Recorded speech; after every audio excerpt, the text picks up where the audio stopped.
So continue. Yeah, recap. Do we recap definitely be all the good. way from the start? We can go really quickly from the start. Mhm. So this is Albert Cloudsley. He went on an expedition. He killed the doctor to get the golden idol. We're doing very good at quick recaps. Albert Cloudsley passed the idol to his son, Sebastian Cloudsley, who lives in Woodshire or Blackfield, whatever. It doesn't matter which anymore. And he held on to the idol until he died of a horse accident.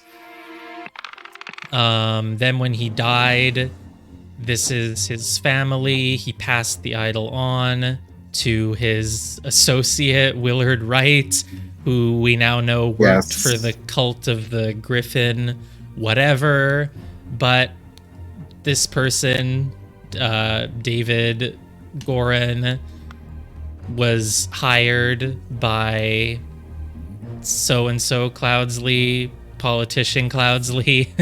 Politician Cloudsley, or no, Politician Cloudsley hired Albert, or Peter? Yeah, Politician Cloudsley hired David Gorin. Who's Albert? Why did I say the name Albert? Albert is the, Albert was the original Cloudsley. Right, yeah. This is Edmund Cloudsley. Edmund Cloudsley hired David Gorin to follow Willard Wright to take the idol from him. Peter wanted to take it immediately because he was offered nothing in the will, but Willard set someone on fire as a distraction and then took his leave. Rose just kind of hung out inside and will die soon and is not relevant. This is the attorney. He is appalled and he just kind of helped with the will. Doesn't really matter. I remember this. David Gorin followed Willard Wright to the bar and killed Willard Wright. So Willard Wright seemed like he would be important, but he's not important. Nope, he's dead. But he was part of the frickin' he was part of the Proud Beast. I guess we couldn't tell who wants to summon the Griffin. We thought only the Beast people wanted to awaken the Griffin because the Griffin's a beast, but actually everyone wants to awaken the Griffin if they're part of the cult, I guess. So yeah, Willard Wright was going to bring them the idol, but didn't happen. David Gorin stole it. None of these people are relevant unless they surprisingly return. And then here, not much happens. Everyone is invited over for dinner, including this guy who is really, really irrelevant. He's Rosa, whatever. Mary thinks this is horrible. Yes. She is also not relevant, apparently, ever again. Well, we have to have the return of Peter at some point, I'm sure. We can't just go the rest of the game without Peter. So maybe Peter and Mary will be like married the next time we see them. We'll do a time jump. Because he wooed her with a very nice tiger picture. Drawing of a tiger. Yeah. He literally chokehold this tiger. I mean, it's very impressive. Yep. But none of them mattered. They were just all here for dinner. None of them did anything. And then Rose died by accident. They were trying to kill...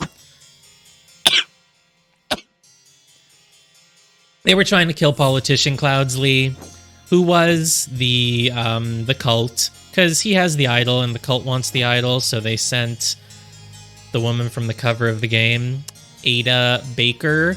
They sent Ada Baker to kill him. Lucia something really wanted to fall in love and made a love charm, and I still don't really know what she did with it, and maybe you can tell me once I beat the game, because maybe I just missed it all. Or maybe it'll still become relevant later. Who knows? Who knows? But anyway, so I don't think anything in this chapter mattered, but the whatever initiative wanted to kill him to get his idol. I guess they failed, though, so because they failed, he was scared. He kind of went into hiding and went to live in a cabin in the woods or something. He brought the living maid, or well, they're both living. He brought the maid who didn't betray him with him. And then this guy like takes over main character status from David Gorin. David Gorin was our main character, but he just got knocked out. Or wait, is he still alive? He's in the next chapter after this. Right. He is, but he kind of becomes a sidekick to this guy, and we're still confused about why it was not particularly explained why David starts working with Walter, even though Walter knocked him out here. So yeah, Walter hired these two people. They were not relevant again, I don't think. It was Jack Nails and Hardy Abe. He hired them to help him come here and take the idol. And right, and we had a bunch of mysteries that I'm not sure were intended to be mysteries, but that we felt were still unclear.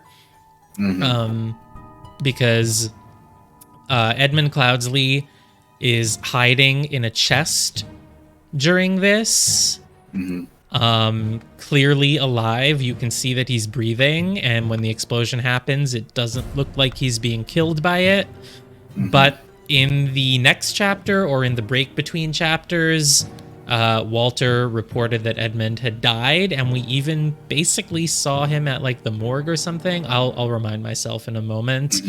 And we were not sure if he's lying or if Edmund actually did just kind of die. Probably he's lying. But anyway, so Hardy Abe and Jack Nails or whatever knocked out David Gorin here. How much is left? There is, I believe, 3 chapters and an epilogue, I think, is what's left. That's correct. Yeah. But apparently, this is what people said last time, today is one of the longer chapters, so this one might take the whole stream, unless I go fast. Yeah, we'll see. You never know, I could go fast. Like, it could happen. Yeah, it's not guaranteed to take a long time, but it is probably one of the more complex ones. Yeah. So anyway, so David Gorin got knocked out by Jack Nails and Hardy Abe, who were working for Walter. Walter, I guess, wanted to take the idol. What does it say here? Oh, right. I remember. Edmund Cloudsley wanted a corpse. That's how Walter came in, by delivering a fake corpse, but he was just there to steal the idol. Edmund just needed a corpse because he was experimenting and blah, blah, blah. It's not that important. And there's little something, little Pip, I guess. Pip? Yeah, that's his name. Little Pip, who lives in the attic. The dog is named... There's 2 dogs. There's Golden Doubloon and there's another dog, but the other dog is not relevant, and I don't remember their name because they're not here. Is it on the wall here? Black Bestia. Well, Black Bestia could just be like a horse or something. It could just be outside. We don't know that it's a dog. Could just be a horse. Was there a horse? Yeah, but this horse belongs to Hardy Abe, so yeah. It's not Black Bestia. Bestia just sounds like a horse's name. Am I crazy? Well, Black Beauty is a story, an old book about a horse. Okay, so. See, I must have subconsciously gotten it from that. So it is probably a horse. It might be an intentional sort of reference, like... Yeah, maybe. Anyway, so then the weird part was that in the next chapter... Here, let's look at the morgue again. So David Gorin, alive, with Golden Doubloon. The bandits set off my master's laboratory chemical ingredients. I managed to fend the rest of them off, which is obviously not true. He was knocked out. My master, Lord Edmund Cloudsley, got caught in the blast, which severely disfigured him, and then he died. It's just not true. He didn't. I'm pretty sure he didn't, so he's just faking his death so that he can be, like, really, really safe, which means that he does have to give up on his politician career, I guess. But I guess he's just really worried that the cult is going to keep sending people after him. Maybe once we've dealt with the cult, he'll, like, reveal that he was alive all along and try to get his career back. Anyway, so then we learned all about the cult and the Proud Beasts, the Snake Clan, and whatever the third one is. Dark Hand, Proud Beast, Water Snake, etc., etc. Oh, right, Lazarus freaking Hearst showed up out of nowhere. I really suspected it was a new name for someone that we already knew, but it just apparently is not, because he doesn't look like anyone that we've met. So Walter was part of the cult. He was always part of the cult. Mm-hmm. He got sent to steal the idol from Edmund Cloudsley by the cult. They did send him to go do that. Mm-hmm. But however it went, I guess it went badly because he didn't get it because it kind of exploded and took out his henchmen. So he kind of didn't get it anyway, but then he apparently did get it because he has it and he's working with David Goren now. But he sent a letter to the cult lying and saying that, oh, I still haven't got a hold of it. I'm going to need a few more months, blah, blah, blah. And he also says in a letter that he found Edmund Cloudsley dead. I assume that's what this means. I discovered the enemy's dead body, slain by a trap of his own making. So yeah, he says, I couldn't find the relic. Edmund was dead. And now I have to go into hiding, but I'll get it eventually. Or not even I'll get it eventually. He just kind of says I'm in hiding and I'll come back soon. He doesn't even promise to get it, I don't think. That's what it just looks like as I'm skimming that letter again. And yeah, so he says, yeah, I was still gone for a really long time, but I met someone named Lazarus Hurst, and he's awesome. You should bring him into the cult because he's really cool. And then this other person, Jeffrey Sinclair, who is, which one is Jeffrey Sinclair? He must be one of these people. No? Oh, no, because he dies, right? He dies in the previous chapter. Mm-hmm. He's just some guy. He's one of these two. He's the one dead here. Yeah. So Jeffrey Sinclair says, that's obviously bullshit. Who is this Lazarus guy? This is all bullshit. I don't trust you. So he challenges him to a duel, which is just randomly flipping a coin to decide who gets a poison cup and who gets a safe cup, which is why Walter's plan was to bring David Goren here, have David Goren impersonate the person who pours the wine, and help him win the coin flip. Mm-hmm. And he did that so that now Lazarus can be part of the cult, and Walter is also now part of the cult. And we don't really know what's happened with David Goren. He just kind of helped out. But then he's not in the next chapter. So in the next chapter, Walter Keene and Lazarus Hurst are now part of the cult. They have been cleared of all suspicion because the gods decreed it true via coin flip. And so the plan now is for Lazarus to become the reawakened spirit of the Lord who will become the leader of the cult. Mm-hmm. So they do a plan where Lazarus is going to use the idol because they have the idol, because even though he failed to steal it from Edmund, he apparently got it in the end while working with David Goren, and maybe not pretending that Edmund died. So it's still pretty unclear. And I don't think I'm meant to just take it at face value that Edmund is dead. That would just be really weird. He seemed very alive. If it turns out he was actually just dead and I'm meant to just accept he's dead, then okay, whoops, sorry for overthinking it. Mm-hmm. And yeah, we don't know why David Goren started working with Walter. I mean, David Goren is a hired hand. If Edmund really died, then he just needs a new master and he could go with Walter. I guess that would make sense. Whatever, I'm not going to think about it too much. Anyway, Angus McBain, who basically got in the way of every single other person who tried to do a miracle in the past, tries to stop this one, but we kill him. Now he's dead, and yeah, David Goren is out of the way, so Walter Keene is our main character with Lazarus Hurst. And that's the summary. And now for something completely different, with 3 characters I have never met before, I don't think. I mean, this looks like Peter's hair, but I don't think that's Peter. I mean, I don't know, they all wear the same wig. So, why are the eyes flashing yellow? Is yellow the thing for when you haven't looked at them yet? Or... I don't know. I don't know why they're yellow. Yeah, it probably doesn't matter. I don't think it means anything. Episode 9.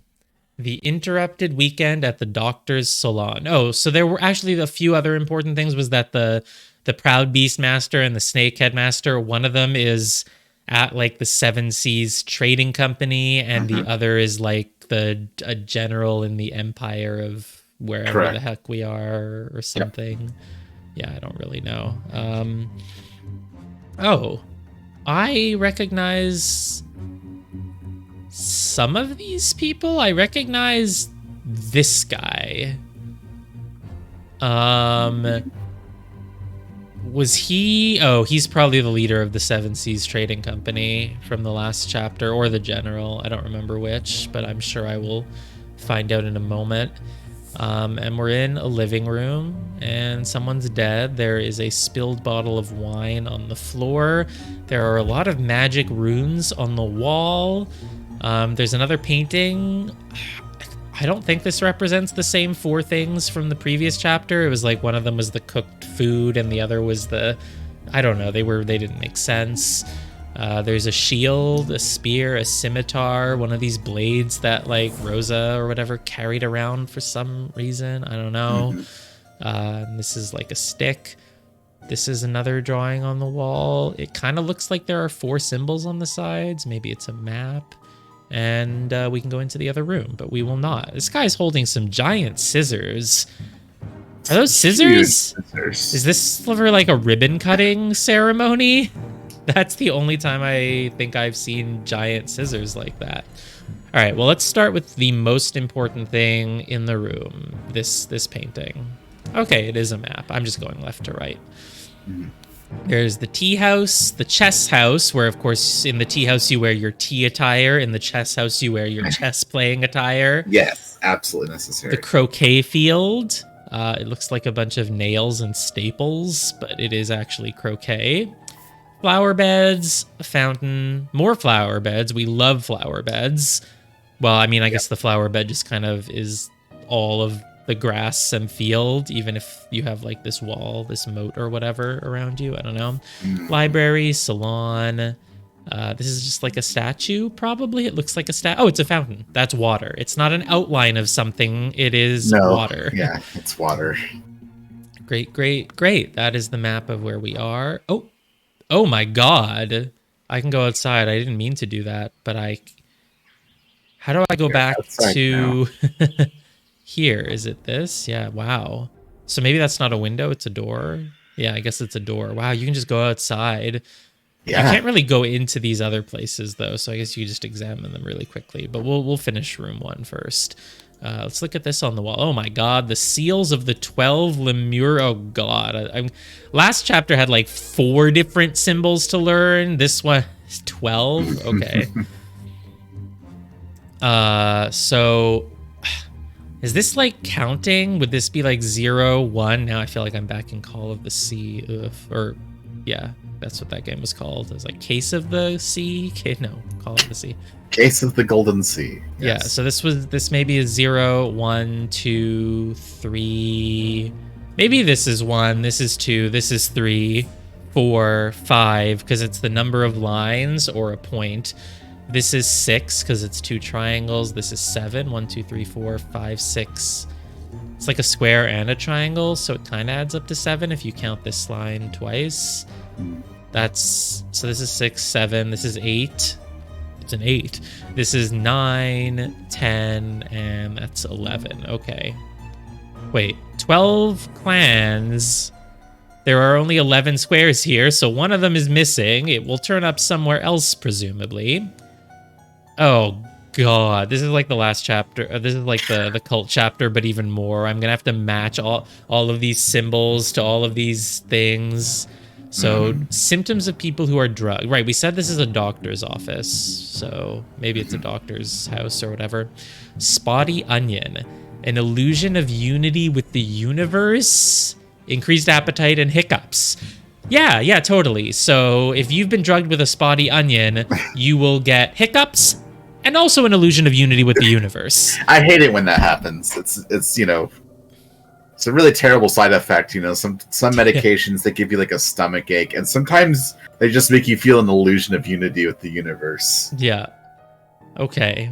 So maybe one of the characters, we're going to have to figure out that they've been drugged with this by noticing that they just seem really in tune with the universe right now. Black poppy, sleepiness. That would be easier to detect. Whites of eyes get a pink tint. All right. Well, we'll keep an eye out for that then. This person looks like they could have pink eyes. I don't know. We'll zoom into them. Lemurian. Is this pronounced lichen or lichen? Lichen. Like, of course, lichen. I know. Lemurian lichen. Hyper concentration on one thing. Oh my god, you get ADHD from this. Yeah. Loss of perception of time. Oh my god. And rapid blinking. And red berry, which looks like it's on fire, but it's just yeah. Surge of energy, vocalization of all your thoughts, and twitching and okay, this one gives you ADD. Sure. Well, I don't even know the exact difference between those two. I mean, they're kind of, yeah. Okay, surge of energy, vocalization. I guess of all that would be your the more thoughts. hyperactive. Yeah, exactly. Okay, cool. So we're looking for people who are unified with the universe, sleepy, hyper-concentrated, or full of energy. People who vocalize all of their thoughts. They really want to tell you how horrible everything is. Okay. Exactly. Does this person have blue hair? What the fuck? Okay. So I think that's everything other than the people. Oh, there's this table. Full glass of sherry, almost empty glass of sherry, and the bottle of sherry on the floor. Well, no one just drank straight from the bottle, did they? Why is that knocked on the floor? We'll see. All right, it's this guy. Oh, Lord, I did not expect something like this in our household, says this guy. Oh, they're garden shears. Yes. Yeah, I guess that makes sense. They didn't look like garden shears from here, but this I could tell is shears. They do look more like shears, yeah. Yeah. This is such a mess. However, we will clean the blood out of the rug. Great. It is a mess, however, we will clean the mess. That's his main priority, is just cleaning the blood out of the rug. And this is the guy. Let me check who the guy is. He is James Turner, and James Turner is... Hey, wait, is Nicholas Maker the same guy from the... This isn't Nicholas... Oh, is this Nicholas Maker? It is. I was wondering when you might notice this. Yeah, I never noticed that at all. Same lawyer. Interesting. That makes you wonder if he's a lawyer who's part of the cult, maybe he's the one who said that Willard Wright, the associate, gets the idol. Maybe he snuck that in there, and Edmund Albert, whatever Cloudsley, didn't actually want that. That would make sense. This guy isn't one of the people who's returning now, right? He kind of looks like some of the people, but they all look the same. I don't know. Well, it's definitely no, it's not the same person. Neither is this. Oh, right. So James Turner, one of these people is the general. I guess Alistair Coke is the general of the Empire, and James Turner is the leader of the Seven Seas Trading Company, which you know because he has the Seven Seas stamp. Okay. Yes. Great. Leopold, your plan to frame Petu is sublime, but your missing button is more than enough proof that you did it. Constable, please escort this man out. Oh, we have an actual police officer here for the first time in the entire game, I think. This is the closest to an actual murder mystery. Aside from that, at the time we had a murder mystery, but right. They're actually like discussing who did it more than just like, it was you. They're actually saying that's why. What I mean. This is a whodunit. So Leopold, I don't know who that is yet. Your plan to frame Petu, is that maybe the P is silent? It's just two. It's the fuck out of me. Two is sublime, but your missing button is more than enough proof that you did it. So Leopold is missing a button because he was trying to frame Petu. Wow, there's only 9 people in this case. It felt like there'd be more. 1, 2, 3, 4, 5, 6, 7, 8, 9. Okay, no one is in any other rooms. They're all on this screen. So this is probably Leopold. James, this is preposterous. You know damn well that he was killed by that Lemurian savage. Right, so you, Leopold, are missing a button. So we're trying to frame... This guy was maybe trying to frame Patu, who is apparently a Lemurian savage. Okay, May 8th, 1792. What was our date last time? I do want to check this. I don't remember. Come on, someone's got to have a note in their pocket.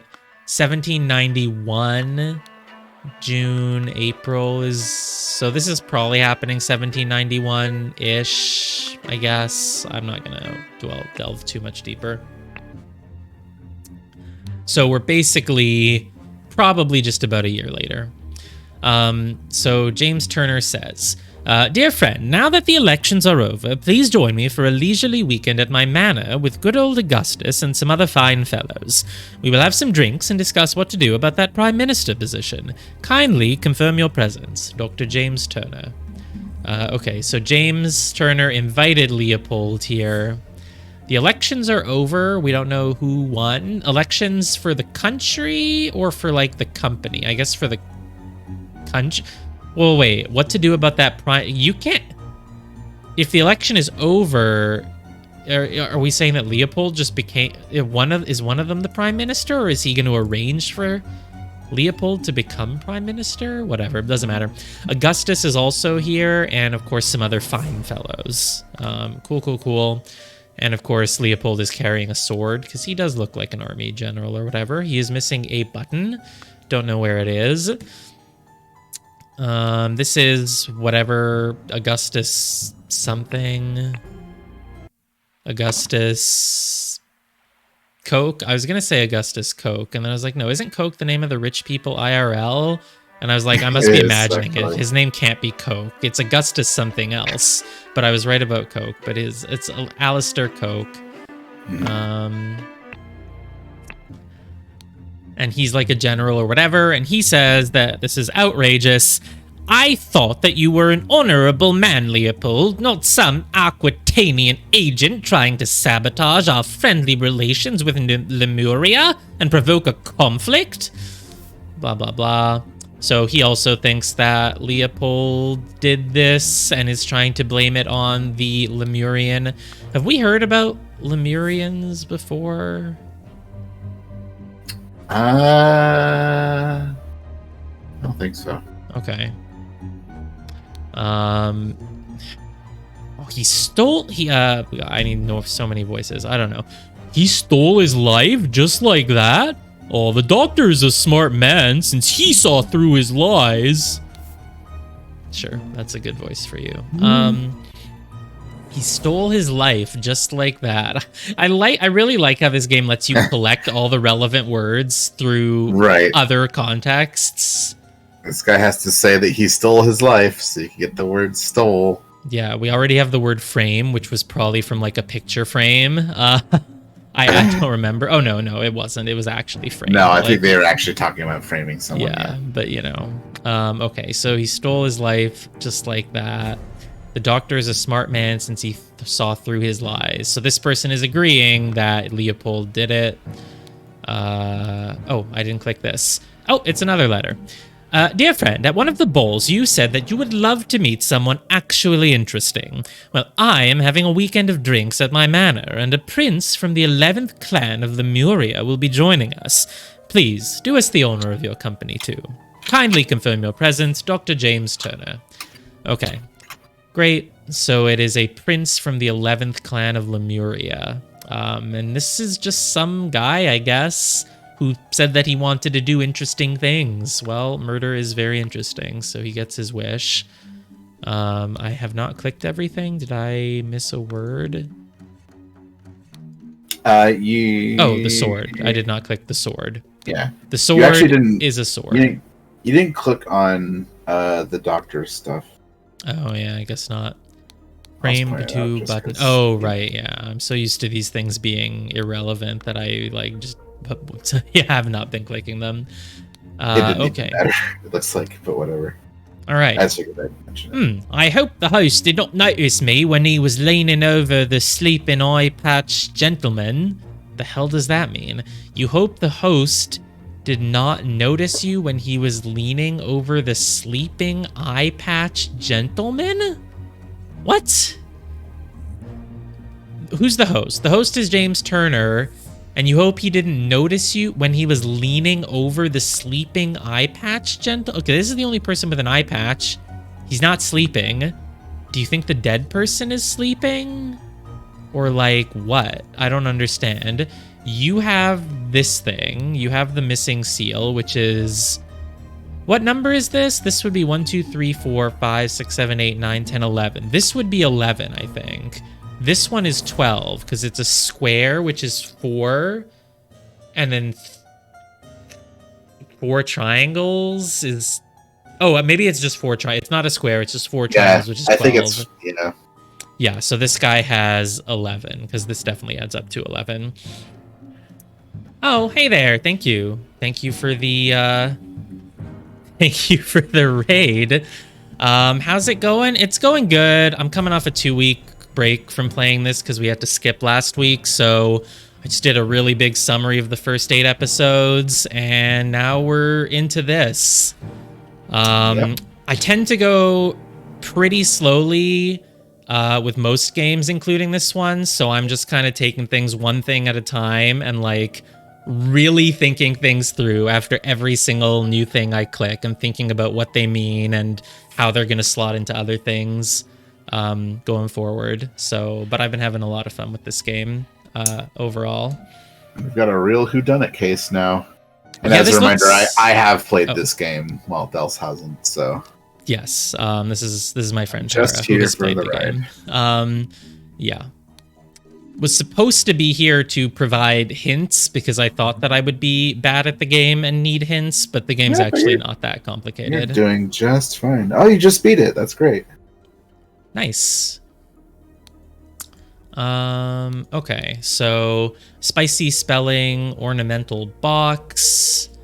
Oh, this is the Lemurian Prince, maybe. So, dear Prince, I heard that you got invited to a party by the director of the Seven Seas Company himself. I know you hate associating with these invaders and thieves, but this might be just the opportunity that we seek to reclaim our honor. Okay, so I think I chose the wrong voice because these are the Lemurians. I do not know what accent a Lemurian has, but it's not that British one. Well, I mean, Lemurian isn't a real thing, so you're pretty well justified to do whatever you want. True, but I feel like they should be like Irish or something. This guy was... I don't know what I did for this guy, but yeah. I don't think I've really gotten stuck on many things in this game so far. There were like 1 or 2 things where I just needed to make one little connection that was missing, and I kind of got there without really needing many hints. Yeah, I think that the toughest thing for you so far was the Ada Baker's 4th of every sentence. Yeah, but that was because I missed the note on the wall that said, like, look for hidden ciphers. If I'd seen that, I would have gotten it. I missed it, and it doesn't count as one of the pieces of evidence, so I didn't even notice that I'd missed it. But yeah, okay. Yeah, anyway, so the Lemurian, this is the Lemurian Prince. He was up to something because he didn't want to notice didn't notice you doing what? Stealing the plate from the wall? I don't know. So reclaim our honor. The Lemurians want to reclaim their honor, I guess. Sure, I don't know much about that. Okay, James Turner. This is a note from James Turner. Dear Prince, as you know, I am a great aficionado of Lemurian culture. It would be my pleasure to invite a member of the Two-Clad to spend a leisurely weekend at my estate with some of our political dignitaries. Kindly confirm your presence. Dr. James Turner. On the room one? Which room one? The one with a room? I feel like they all have rooms. I'm probably misunderstanding. Okay, a clean Lemurian war club. Oh, I see, and that's also on the wall there. A Lemurian war club. Hey, there's a boomerang missing?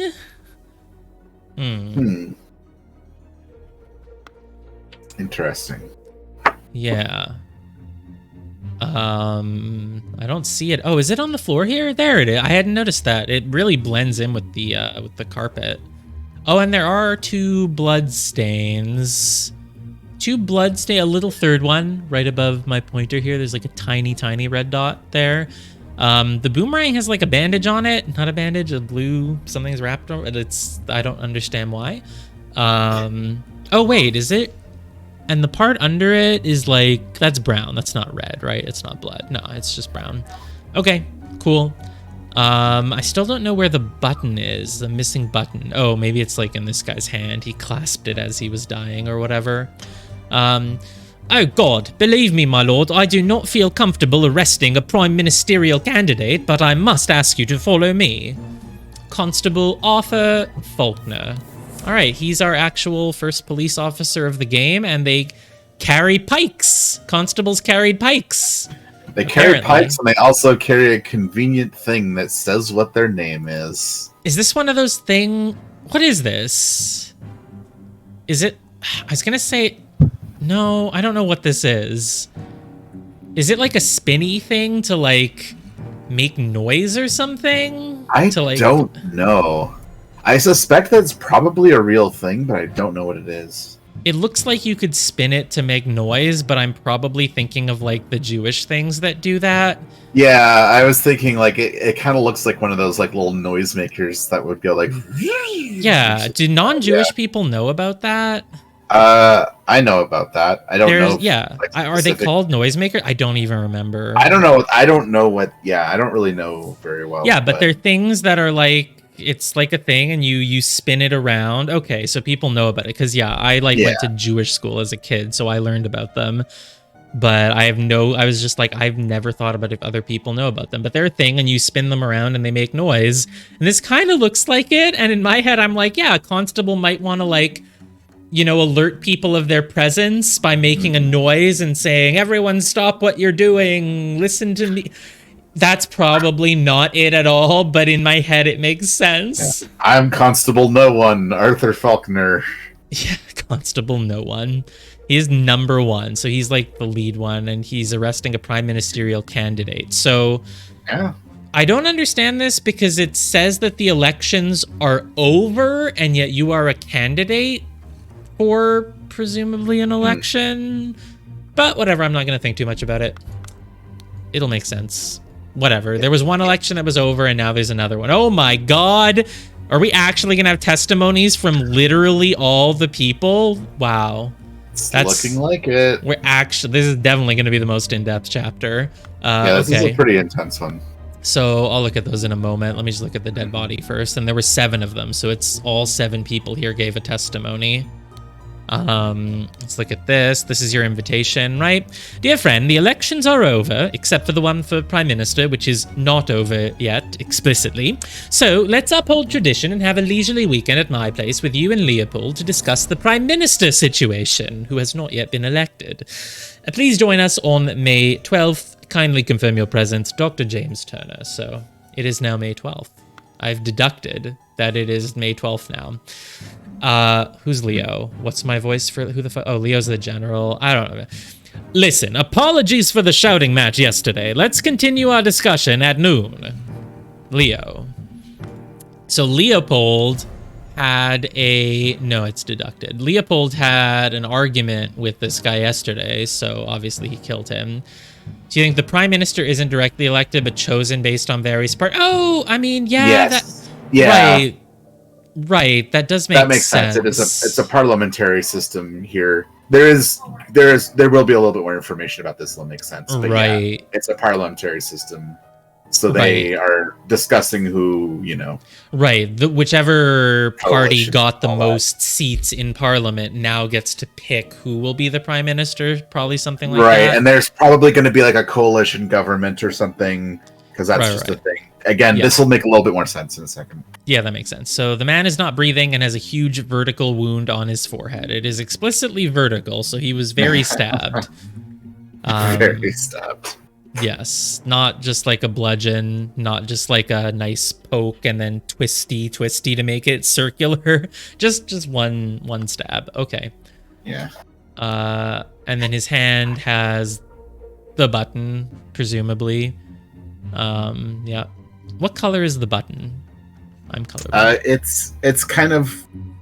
It's kind of whitish with a gold trim, and then it's red in the center. Okay, because see, I was gonna say like if this was pink, maybe this is actually a pink eyeball from a drug, but like no, no, obviously not. No, that's obviously not where they're going. Okay.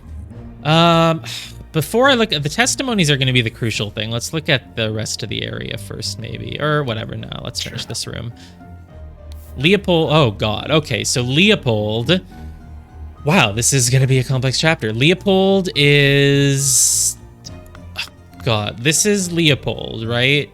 Yeah. We don't know most. This is James. This is Leopold. This is Alistair. Don't know the rest of them.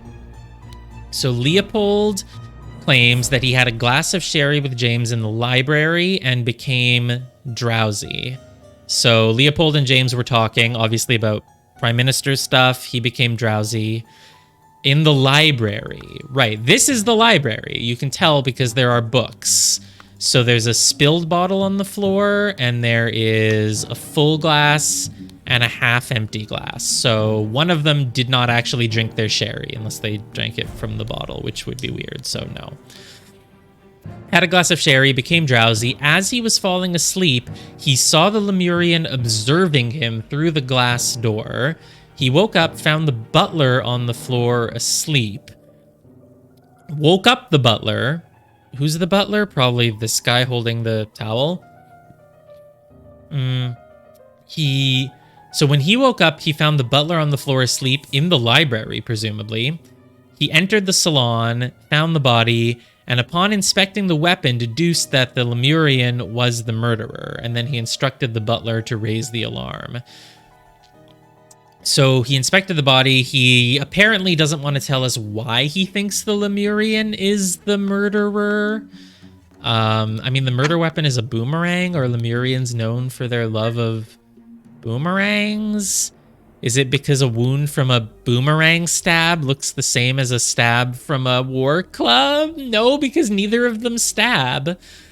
I mean, if there's a stab wound in the forehead, you need a case for why this guy has anything like that, and I'm not seeing it, but I will learn more about Leopold's reasoning, apparently.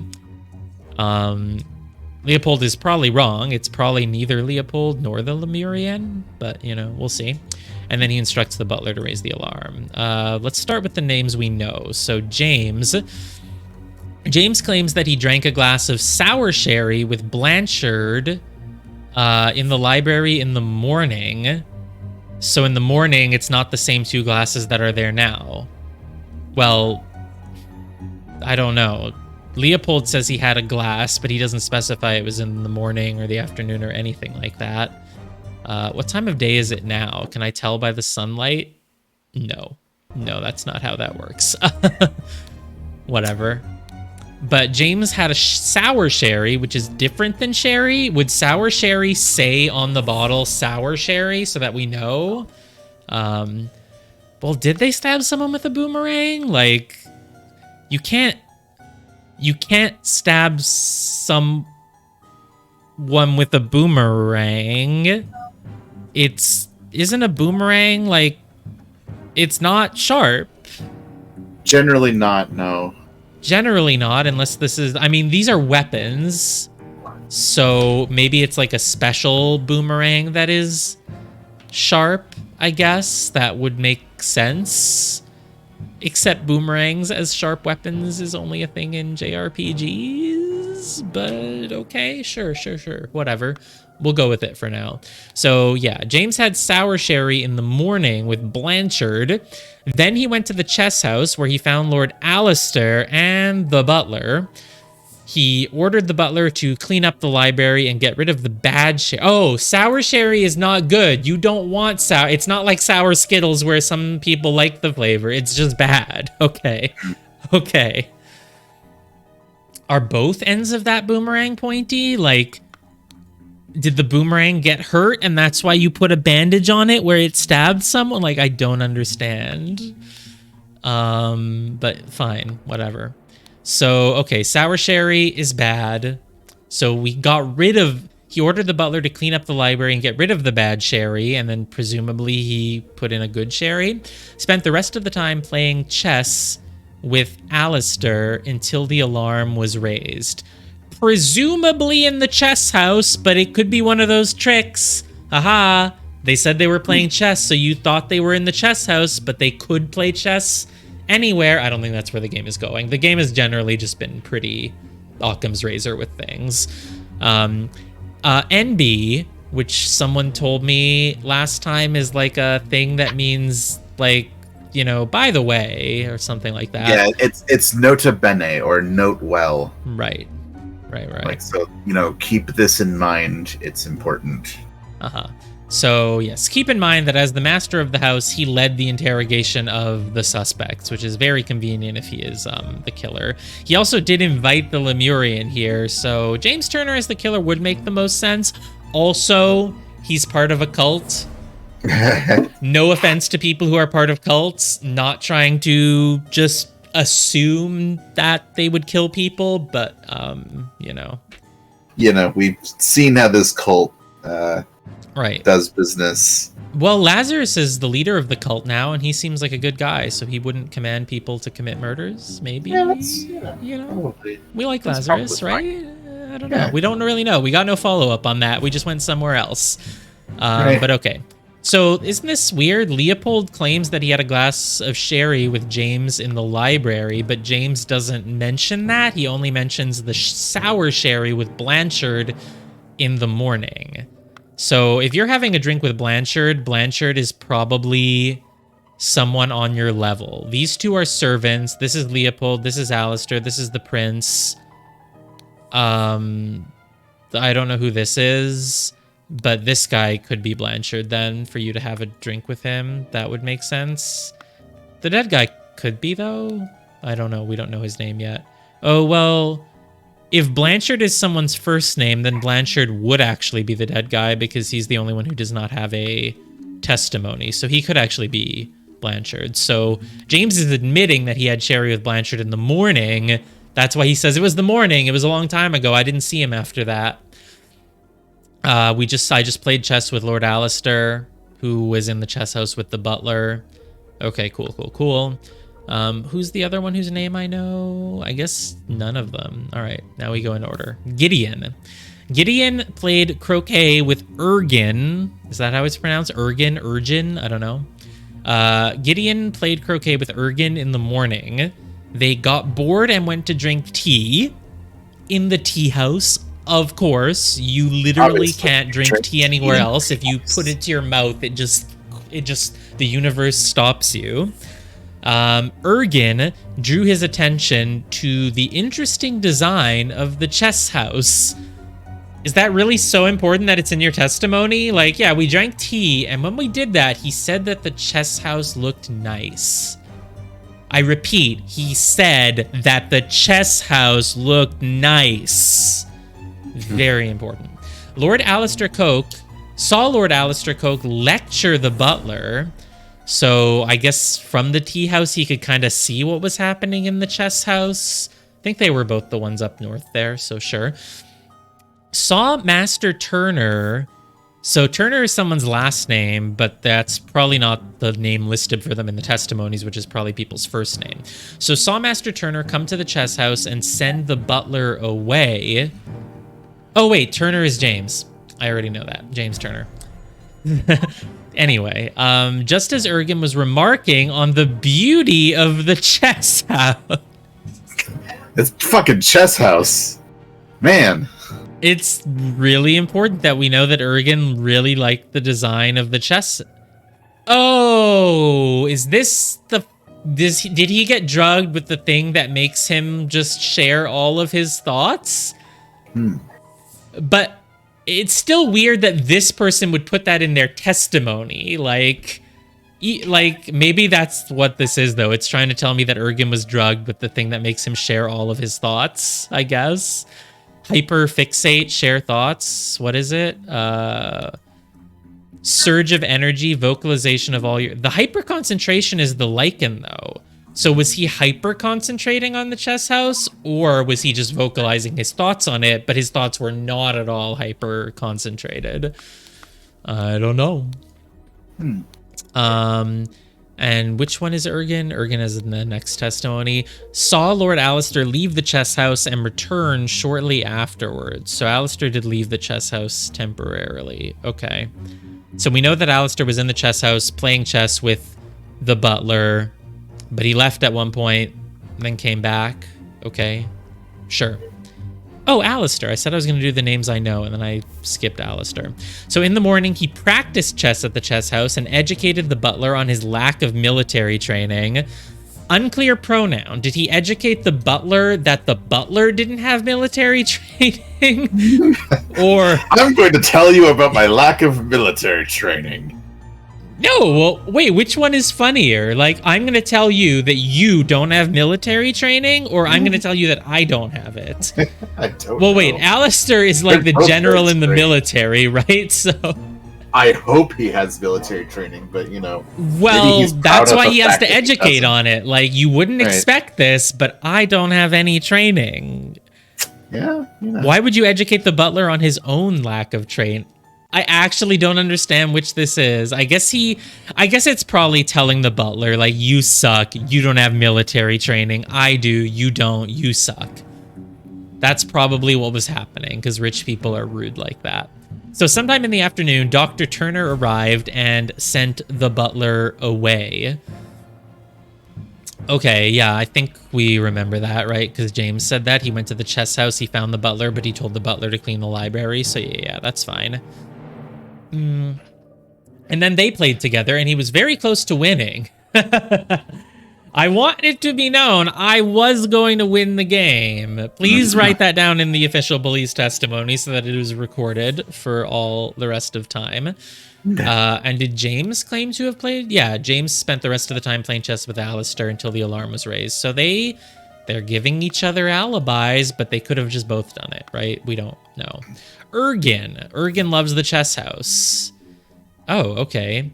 Slightly difficult to understand what he says, potentially because he has challenges with our language. Well, that must be the Lemurian then? That's the only option. No one else would have challenges with the language. Unless, I mean, this guy? No. Yeah, everyone else. I mean, this guy also seems to speak English, but, you know, whatever, maybe not. I mean, we established he has an accent, right? A British accent? Yeah, totally. Whatever. So Ergen, slightly difficult to understand what he says, has challenges with language, and he claims that everything young Master Bell says is absolutely correct. Who the heck is young Master Bell? Is it this person? He looks the youngest out of everyone here, so I guess it could be this, but he doesn't seem to have already known the Lemurian guy, so why would the Lemurian guy just say, oh yeah, just trust Bell, whatever, okay. Oh, but now, if Ergen is this guy, then maybe the reason he raved about the chess house wasn't because he was drugged. Maybe he just doesn't have chess houses in Lemuria, so it's really exciting for him. Okay, next up is Billiam. It's William plus Bill, I guess. So he claims that he planted and pruned all morning by the chrysanthemum bush. I think I might know which one of these people is Billiam. Oh, really? It's being deducted right now in my brain. We're making a deduction. Yes. Saw the young gentleman and the foreigner leave the croquet and go behind the manor. Oh, right. So if the young gentleman is Gideon Bell, maybe, played croquet with Ergen in the morning. Yeah, this guy's probably Gideon Bell, who for some reason became friends with the Lemurian prince, like, really quickly, I guess. Because if they all arrived in the morning and then those two went off together to play croquet, sure. So he planted and pruned the morning. He saw probably Gideon Bell and the prince leave the croquet, go behind the manor. So if you're behind the manor, can you have a view of the chess house? It depends on what's the front and what's the behind. That's what's weird. Again, I'm probably overthinking. This is probably not, the thing that makes the whole thing fall apart. But, like, what's the behind? This has 2 windows, maybe, so it's the front, and you would have flower beds in front. So I guess this is the behind, probably. And, yeah, from the behind, you can see the chess house. All right. Just checking every angle.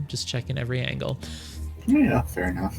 So in the afternoon, moved to the Rosebush. From there, saw Lord Augustus leave the fountain at around noon, because the fountain is a place that you can, like, be and then leave. Augustus was just spending time at the fountain, I guess. Fountain.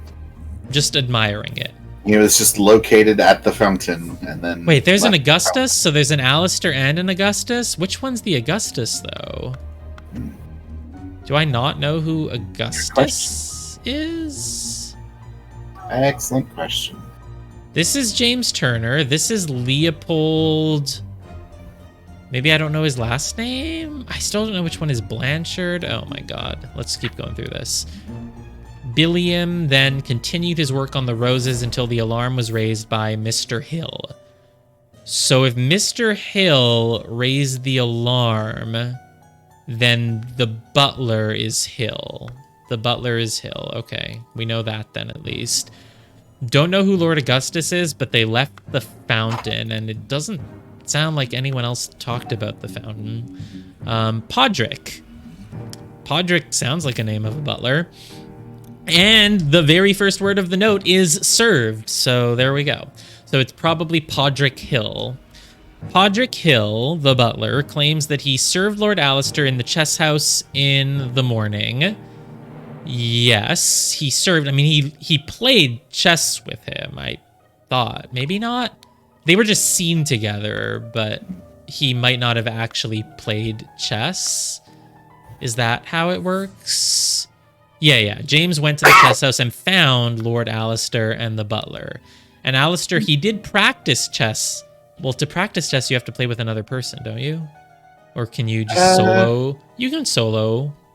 You can practice some aspects of chess by yourself, but yeah, I mean, you could study like theories and stuff. Study openings and theories, sure. Yeah, it's possible. But so I don't know. The butler served. Maybe he served by playing chess. That is serving. If I command you to play chess with me, you are serving me by playing chess.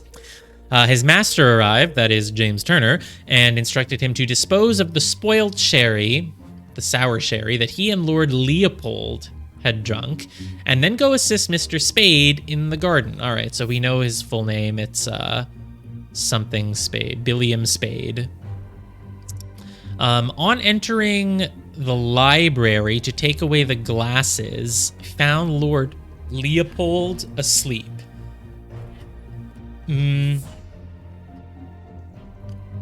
I'm just a little bit confused about who drank. I guess only 2 people ever drank sherry. So James says that he drank sour sherry with Blanchard in the library in the morning. And that would have to mean that it's Leopold Blanchard? Yeah, I guess that's it. But that's obviously suspicious for James Turner, because how would he know that it was sour if he didn't take a sip of it because his was full? That's what's weird to me, but I'll come back to it. On entering the library to take away the glasses, found Lord Leopold asleep, suddenly was overcome by dizziness and fainted due to his weak heart. Right, that's what Leopold said. Mm-hmm. Leopold fell asleep, saw the Lemurian observing him. When he woke up, the butler was on the floor. So he woke up the butler, entered the salon, saw the body, deduced it was the Lemurian, and then told the butler to raise the alarm. Okay. So the butler found him asleep and then just passed out due to dizziness and fainted due to his weak heart. So the black poppy causes sleepiness. I'm guessing sleepiness was used on Leopold. The butler passed out due to a weak heart, which is not the same as sleepiness and doesn't seem to be either of these. If anyone was rapidly blinking from the lichen, I could not possibly know about it, I don't think. Can I see their faces? No one's blinking. This is not blinking. His eyelids are kind of drooping a little bit, but I don't think it's blinking. That's not blinking. No blinking. No one ever blinks, apparently, in this game. No blinking. Blinky. This guy's blinking. Uh-oh. I never noticed that until now. Yeah, he is blinking. So he's blinking, which means that he was hyper concentrated on one thing and he lost perception of time, which means that his testimony might not be accurate in terms of time. And he was hyper concentrated. So we think his name is Gideon Bell, right? Can I just put names in just to confirm? Because I think I know all of them. We think he's Gideon Bell. We know Alistair Coke. We know... let me move all the things around so that they're not hidden behind me, behind my camera. Yeah, there we go. So, we know that this is Billiam... Was it Billiam Hill? I've already forgotten. Let me go back and check. Billion is the... Oh no, Hill is someone else. Hill is the butler, we said. So Podrick Hill and Billiam Spade then? So this is probably Podrick Hill. This is Billiam Spade. James Turner, of course. Leopold. I think we said it's probably Blanchard, but I'm not certain, actually. This is probably then Ergen Patu. I guess if Patu is his clan, it's his last name. This is... I think Augustus Faulkner, that's what was written on his thing. And then... Oh, I can't finish filling this in, can I? Well, if I use the same name twice, I can fill it in, and it'll say that 2 or less are wrong. No, it's not saying that. I guess 3 or more are wrong. Well, this must be Arthur, then. I don't know, whatever, I'll come back to it. I just wanted it for my own... I'm pretty sure Whatever, I'll double check them all in a moment. Yeah, you might want to. I wasn't certain who Blanchard was. Podrick Hill, Billiam Spade. Let's double check those. Billiam planted and pruned the things. And go assist Mr. Spade in the garden.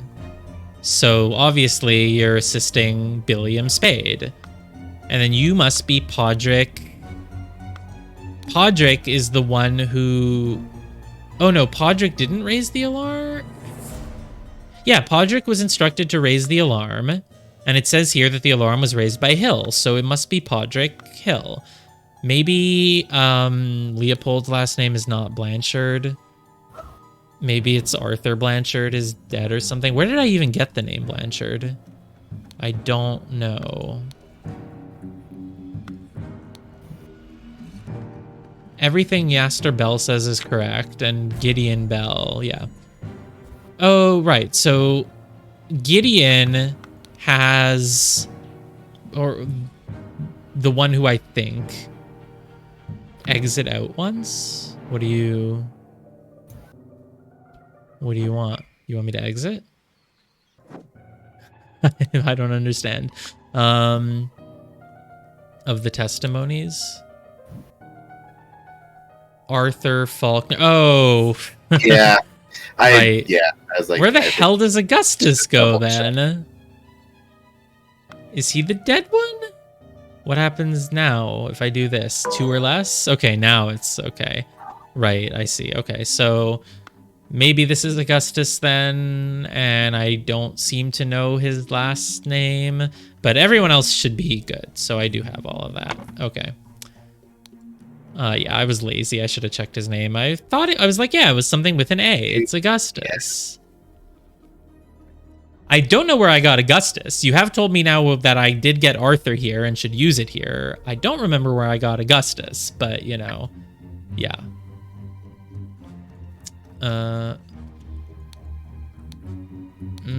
Okay, before we look at all these testimonies again, let's look at all of the other evidence, just because it might give us more context that we need. We're at 35 out of 36, though, so there won't be many new pieces of evidence. Oh, is this just the back door? Is it going to also take me outside? It does. But I can investigate the back door. Oh, no, I can't. I can just click it. Okay. Interesting. Oh, that's interesting. It's interesting how you have to, like, click it. Like, you have to kind of click here and then here, but I don't... That isn't... Someone saw Augustus at the fountain. Ah, yes, yes, yes. Yeah, I didn't know you could click the door like that, actually. That's interesting. Williams, let me see. So, yeah, it was one of the later ones. Billiam said that he saw Lord Augustus leaving the fountain at around noon. So the question is, does this person look like a lord? No, he has rich wig on, but he looks like a scholar or something, or I don't know. He doesn't. A lord would have like a nice jacket like this, though the butler has one. You know what? Yeah, exactly. Maybe it's not rich wig because the butler has rich jacket and rich wig, even though he's just a butler. So, yeah. I said it before you said it. I'm glad we thought it at the same time, if assuming you typed it before I said it. It's like a 5-second delay. Yeah. Big wigs wearing rich wigs. The detective does not wear a rich wig. This guy, like, I guess it's probably a wig too. It is, because it's got the curls and stuff. Oh, you just loved it. Yeah, I mean, this guy is wearing rich everything, but he's a butler. You only know he's not rich because he's holding a towel. If he wasn't holding a towel, he would look just as rich. Right. So this guy doesn't look like a lord when you consider that he's like one of the worst dressed here. So if it's Lord Augustus, which is not Alistair, whatever, we'll get back to it. Let's look at the things. An unfinished croquet match. So they didn't finish their croquet game. Who was playing croquet? That was Ergen and Gideon. Played croquet with Ergen, but apparently just didn't finish. Oh, they got bored. It says they got bored. Okay, sure. Fair enough. Who finishes games? Not me. Wonder what the last one can be? I don't know. Is it going to be the chess house? I don't know what I've missed. What's with this rose bush? It's probably not the rose bush. The chess house sounded really important. What's Heather's? Chrysanthemum bushes. 2 cups of spicy smelling tea. One almost empty, the other untouched. So let's go remind ourselves who drank tea here, because one of them drank and the other did not, again. Movie? Oh, I don't know it. I feel like I might have heard that name before. I've heard of it, but I don't know what it's a reference to. And this is the chess house. It's so irrelevant. It doesn't even have anything to click. But it is very interesting looking. Really magnificent, I would say. I remember trying to look at this chess game to see if this was like a normal position that could be reached in a chess game. I don't remember what I determined, if it's like a normal chess game or not. Yeah, ever since we learned that Call of the Sea actually lets you interact with its chessboard, apparently, which we missed. Every time I see a chessboard in a game now, I like look at it. I'm like, can I do something with it? That's funny. Beautiful. I bet there's going to be a final thing in this newspaper. This looks like a weird chess position to me, but... Valentine. So let's actually read from the start. And my eye got caught on this, though. Oh my god. The moderates and the loyalists. That looks like the dead guy, but also it looks like every other person. They all have the same wig, but like still. The New Order Party. I don't really recognize the other people. This guy's got an eye patch. The leader of the loyalists. I like how there's a griffin here too, even though it's not the cult anymore. Interesting. And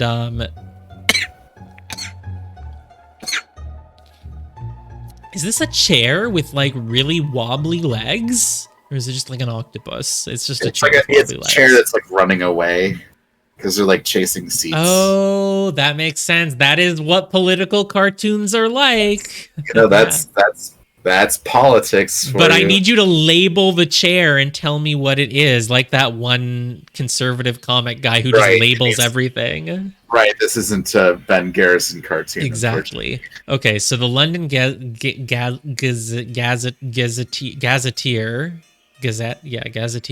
This is yesterday's edition because it's May 12th now.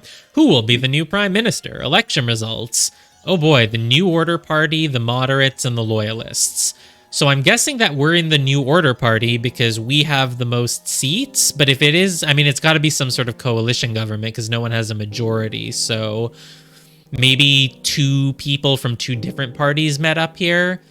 Because, I mean, I guess the guy who's dead is the leader of the moderates. I'm pretty sure that's him. Moderate leader Valentine. Yes, that's what it is. Okay, so the New Order Party have the most MPs, but it is clear that the two old parties will form a coalition.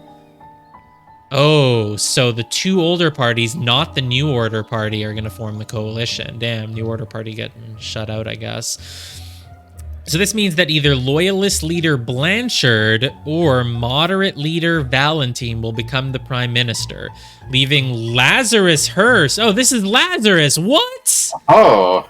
I thought it looked kind of familiar, actually, but I was like, then I didn't think about it for a second. What a twist. Lazarus Hearst and his party in the opposition. So Lazarus is the leader of the New Order Party, and he certainly was not invited here. Lazarus, yeah, he took over. He did the ritual and he proved that he is the resurrection of Jesus. So, yeah.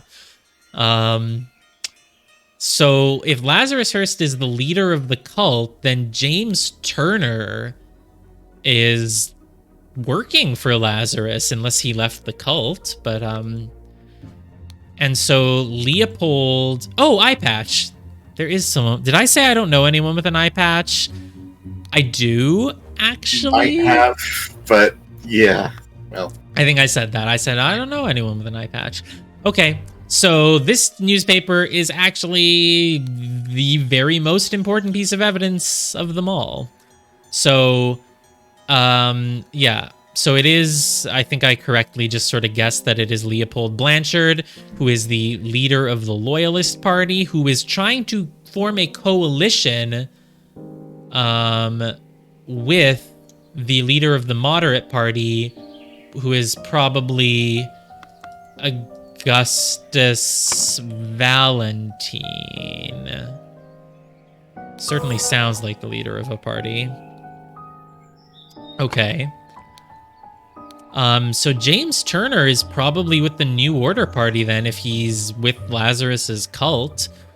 This means either Blanchard or Valentine is going to become prime minister, leaving Lazarus Hearst and his party the opposition.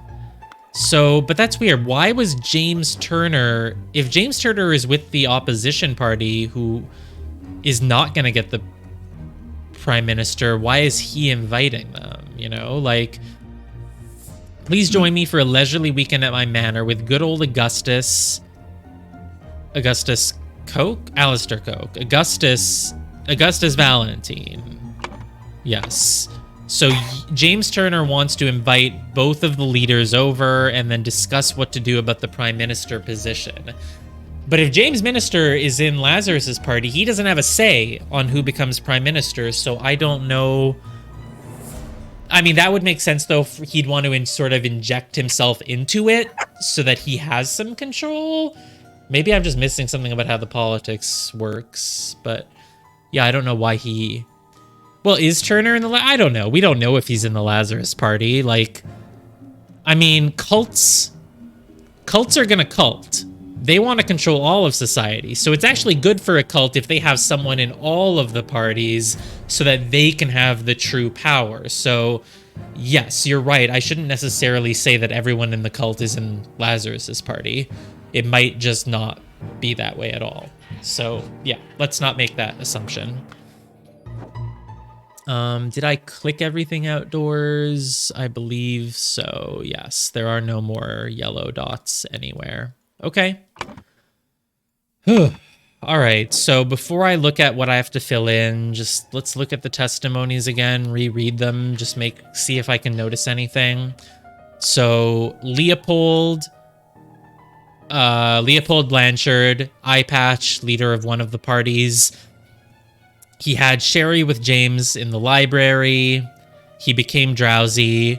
The weird thing about this is that one of them drank and one of them didn't, which suggests that James Turner did not drink, and yet he somehow said that the sherry was sour, which he couldn't know.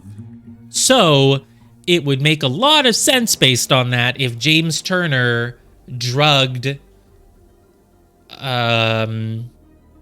so many names. If James Turner drugged Leopold Blanchard and then said, oh, the wine was bad, throw it all out, to cover up that the bottle was full of sleepy powder. That would make a lot of sense. So as Leopold was falling asleep, he saw the Lemurian observing him through the glass door. Is that what the Lemurian's talking about? I hope the host did not notice me when he was leaning over the sleeping eye patch gentleman.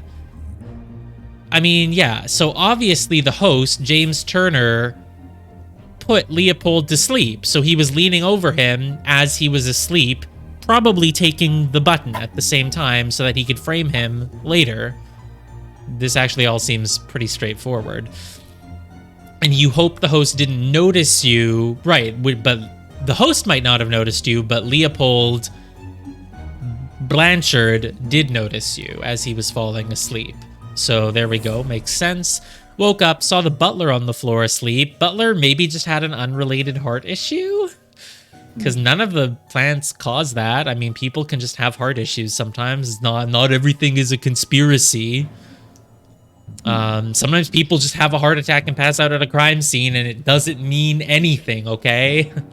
Woke up the butler, entered the salon, found the body. He deduced that the Lemurian was the murderer.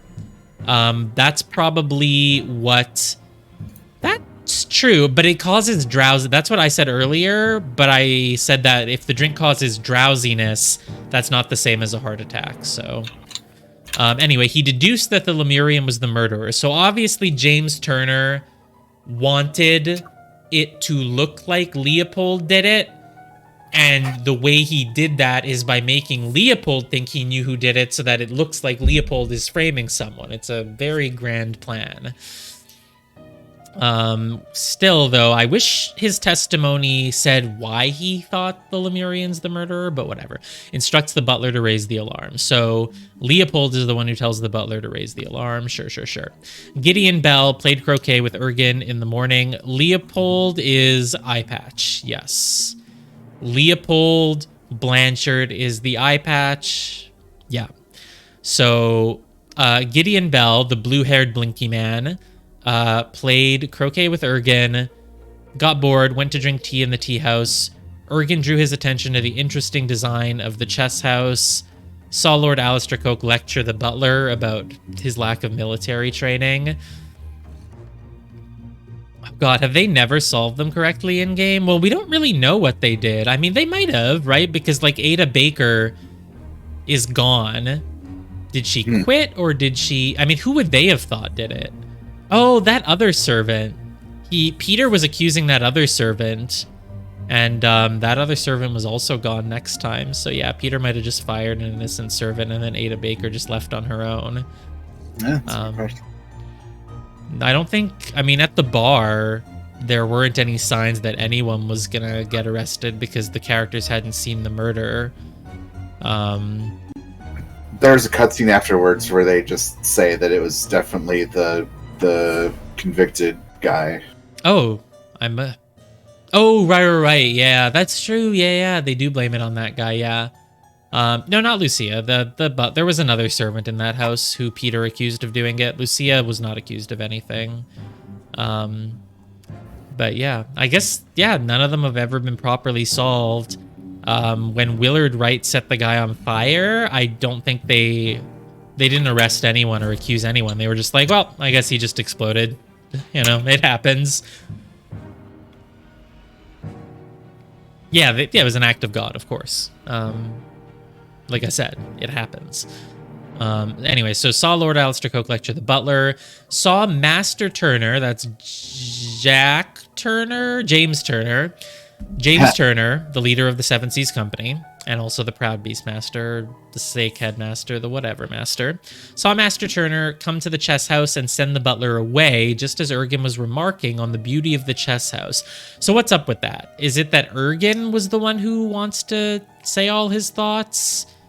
Or is it, like, is Ergen the one who says all his thoughts? Or is this person the one who says all his thoughts? Like, I feel like the game wants me to realize that Ergen was saying all his thoughts, but Gideon shouldn't have found that notable enough to say it. So from my point of view, Gideon's the one who's saying too much right now, Like, it's not that weird that Ergen really liked the chess house. It's weird that Gideon is saying it, right? But I feel like the actual thing is going to be that, yeah, Ergen's the one who was saying everything on his mind. Brian Walker, he was old, yeah. He could have quit. I mean, we don't know, right? Because I was like, oh, since Ada Baker's gone, she must have gotten fired. But like, no, she probably just left. She probably just quit, went to do another job. So yeah, but we don't know. We don't know. He was anti-bourgeois. Oh yeah, he had those posters about something. Yeah. Okay, so Master Turner came to the chess house and sent the butler away. I don't remember why. He told the butler to go do something, to go clean up the wine. Yes, story about the king and the donkey. I remember now. We took a 2-week break because I couldn't stream last Monday, so I am a little more hazy on some of those details, but yeah, I do remember that. So just as Ergen was remarking on the beauty of the chess house, saw Lord Alistair leave the chess house and return shortly afterwards. Alistair Coke left the chess house and then returned, which is weird. What did he do? Remind me. So in the morning, Alistair played chess with the butler and lectured him. Sometime in the afternoon, Dr. Turner arrived and sent the butler away. They played together and he was very close to winning when the alarm was raised. So this is the inconsistency because Alistair never says that he left, but Gideon says that he saw Lord Alistair leave the chess house and return shortly afterwards. And Alistair does not say that he did that, so that's just okay. Dr. Turner arrived and sent the butler away. I can hear you typing. Sorry about that. Yeah. It's fine. I don't mind, but stream quality. Yeah, I'll get myself. I do have kind of a loud keyboard. It's kind of next to the microphone.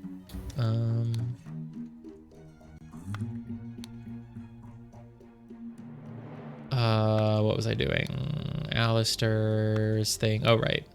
So, yeah, that's a contradiction. Ergen just says that whatever Gideon Bell says is correct, and that's, sure, no contradictions. James Turner, the lord of this house. Alistair is a lord. Something mentioned a lord at one point, and I wasn't sure who was or wasn't a lord, but whatever. So James drank a glass of sour sherry with Blanchard. I mean, he's lying. The glass is full. He did not drink it. He's lying. Then he went to the chess house. He found Lord Alistair and the butler, ordered the butler to clean up the library and get rid of the bad sherry. So what's really strange, if James Turner wanted to frame Leopold Blanchard for the murder, why would he send the butler over to find Leopold asleep? If the butler then testifies that Leopold was asleep, no one is going to think that Leopold did it.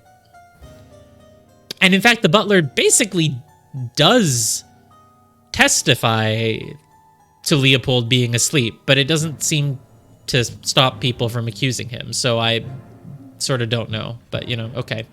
Ordered the butler to clean up the library, get rid of the bad sherry, and then he spent the rest of the time playing chess with Alistair until the alarm was raised. So James, Turner, and Alistair both have a contradiction, because Alistair and James both claim they played chess the whole time, and yet Gideon did see Alistair leave the chess house and return. Did not see James Turner leave. So Alistair may be the one who carried out the murder. Alistair and James Turner are literally both in the cult. They're in different houses of the cult, but I think they all work together, so they're probably both in on it. James helped create the circumstances, and then Alistair did the murder, is currently what's making the most sense. And of course, James led the interrogation of the suspects. I don't think that matters too much. Yeah. Everyone in the cult sticks together, unless they're in the middle of a ritual of dispute, in which case, all-out war. In which case, Yeah. And then spent the rest of the time playing chess with Alistair. That's probably a lie. Okay. Already looked at Alistair's, and then Billiam, the gardener, planted and pruned all morning by the chrysanthemum bush. Sure. Saw the gentleman and the foreigner leave croquet. That lines up. In the afternoon, he moved to the rose bush, and from there he saw Lord Augustus leave the fountain. Can the fountain be seen from the rose bush? Yes, they are next to each other. Could have got you in a contradiction if they were on opposite sides. Good try. But nope. Of course. So Augustus was at the fountain. Lord Augustus, Augustus is the dead guy. He left the fountain at noon. This is the only person who's even really reported seeing Augustus at all. It's Augustus Valentine. No one says Valentine. And no one else says Augustus in any of these, really. Like, we know that Leopold was with the... Who was with the butler in the morning? Alistair is with the butler in the morning. And then is with James Turner in the afternoon. Leopold is with James in the morning. Gideon and Ergen are together. Most people are, like, together with someone else. For, like, a lot of it. Mm-hmm. But Augustus, he didn't leave us a testimony, which is very rude. And no one really says that they saw him other than this one thing about leaving the fountain. I don't see Augustus anywhere else. Or any reference to, like, oh, the leader of the whatever party. So, yeah. The only person who says they saw Augustus was the gardener, who says Augustus left the fountain at noon. Continued his work on the roses, blah, blah, blah. And then Podrick the butler served Lord Alistair in the chess house in the morning. That lines up. His master arrived and instructed him to dispose of the spoiled sherry. Yeah, that makes sense.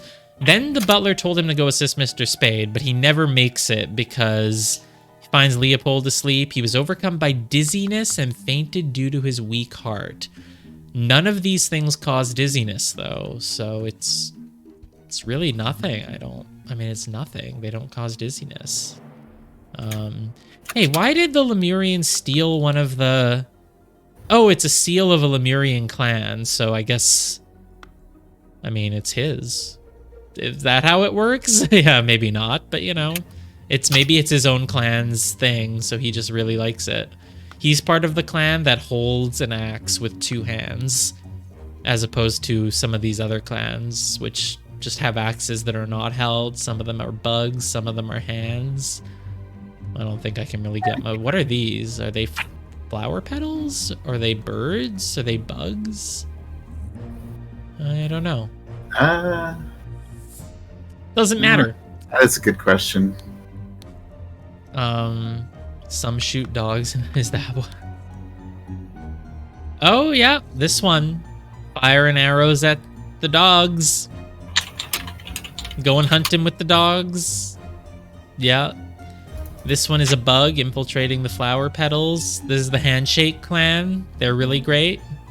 This is just the Two Dogs clan.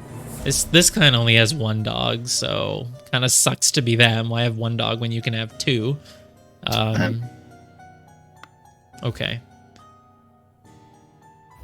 Yeah. This clan just has an axe. That's just it. It's just the Axe Clan. The Axe Clan and the Two Axe Clan. The Axe Clan is really jealous of the Two Axe Clan, but they have sort of a complex about it, but they try to, not show that they're jealous. Yeah. Okay. And anything else here? Woken by Lord Leopold. Yeah, Leopold wakes up first. Wait, Leopold passes out first and wakes up first. The butler passes out second, gets woken up second. And yeah, no one really has anything on Augustus, but the contradictions in the testimony are clear. So, do I know anything about the tea? Who was drinking tea, by the way? Because one is almost empty and the other is untouched. Let me just check. Who was drinking tea? Yeah, that's who I thought. Gideon and Ergen. That's funny, yeah. Well, yeah. No one took the three axe clan though. That's just too many axes. That's ridiculous. What are you gonna do with 3 axes? That's more than you have hands. Right. Okay, so for some reason the tea made Gideon blink a lot. Ergen put some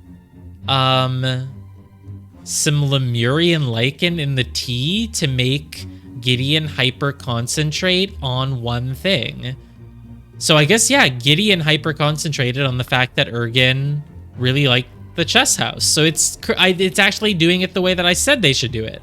Gideon's the one who's hyper fixating because he's the one who's, oh no, vocalization of all your thoughts is what I accused him of. Whatever. He hyper concentrated on the fact that Ergen loved the chess house, maybe. Loss of perception of time. Right. I said I wanted to look and see if, so he played croquet with Ergen in the morning, but he has loss of perception of time. Maybe it was night. Doesn't really make much sense. Yeah, I don't know. Would be a really cool twist if something in this testimony was different in terms of time passing, but I don't know how it would be. They got bored and went to drink tea in the tea house. Ergen drew his attention to the interesting design of the chess house, whatever. Lord Alistair Coke lectured the butler. That was basically, yeah, I guess it's still morning time, but whatever. Passage of time was weird. Saw Master Turner come to the chess house, send the butler away, just as Ergen was remarking on the beauty of the chess house. No, that happened earlier. You just think it was happening then because your sense of time is weird, so you think it happened twice, but it didn't. It happened once. Is any of this going to matter? Probably not. I should stop thinking about it. And then he saw Lord Alistair leave the chess house and return. So maybe he didn't. Maybe that actually happened way earlier. Did Alistair ever leave the chess house at any point? Not really, though, so it's still a contradiction, even if his sense of time is weird. I don't think I know of anyone with hiccups or an increased appetite. Why would the Lemurian prince have put the blinking powder in his tea, though? That's so weird. But, sure. So Black Poppy was put inside Leopold, so his eyes should have a pink tint. I don't really see it. I'm a little colorblind, but I mean, his eyes look normal to me, but whatever. Obviously, he got sleeping poppied anyway. Redberry gives them a surge of energy. They vocalize all their thoughts. They're twitchy and aggressive. Oh, yeah, there is always a zoom, yeah. I mean, I still can't really tell if it's pink. I could copy paste it into Paint and look at the value using the drop tool, but... Do you want me to confirm or not? Sure, is this eye pink? Yeah, it is. Okay. Looks like a normal eye to me. It's pretty distinctively pink. They all look the same to me. Really? This is pink? Yeah. Okay. Sure. Whatever. Yeah, I mean, obviously it's pink. I mean, he was obviously drugged. So It's not super easy to tell, but it's pretty clear when you zoom in on it. And look. this one doesn't look pink. So yeah, but yeah. Okay. All right. Well, basically, I think I kind of have a theory. Let's look at what the game actually wants me to do. So let's start with this one. Actually, let's start with this one. Location of each suspect when the body was found. So, oh god. Okay. Why does the doctor have the plague doctor mask? I've never seen him wearing that. Okay. Location of everyone when the body was found. So the butler is in the salon. That's where the body is found. All these faces. Need to sneeze again? No, I don't. Okay. Yeah, they don't actually want to tell you who is who here because that's the other thing you have to figure out. So they just give them these little cartoon faces. So the butler was in the salon, because that's where the body was found, right? So Alistair and James Turner were in the chess house.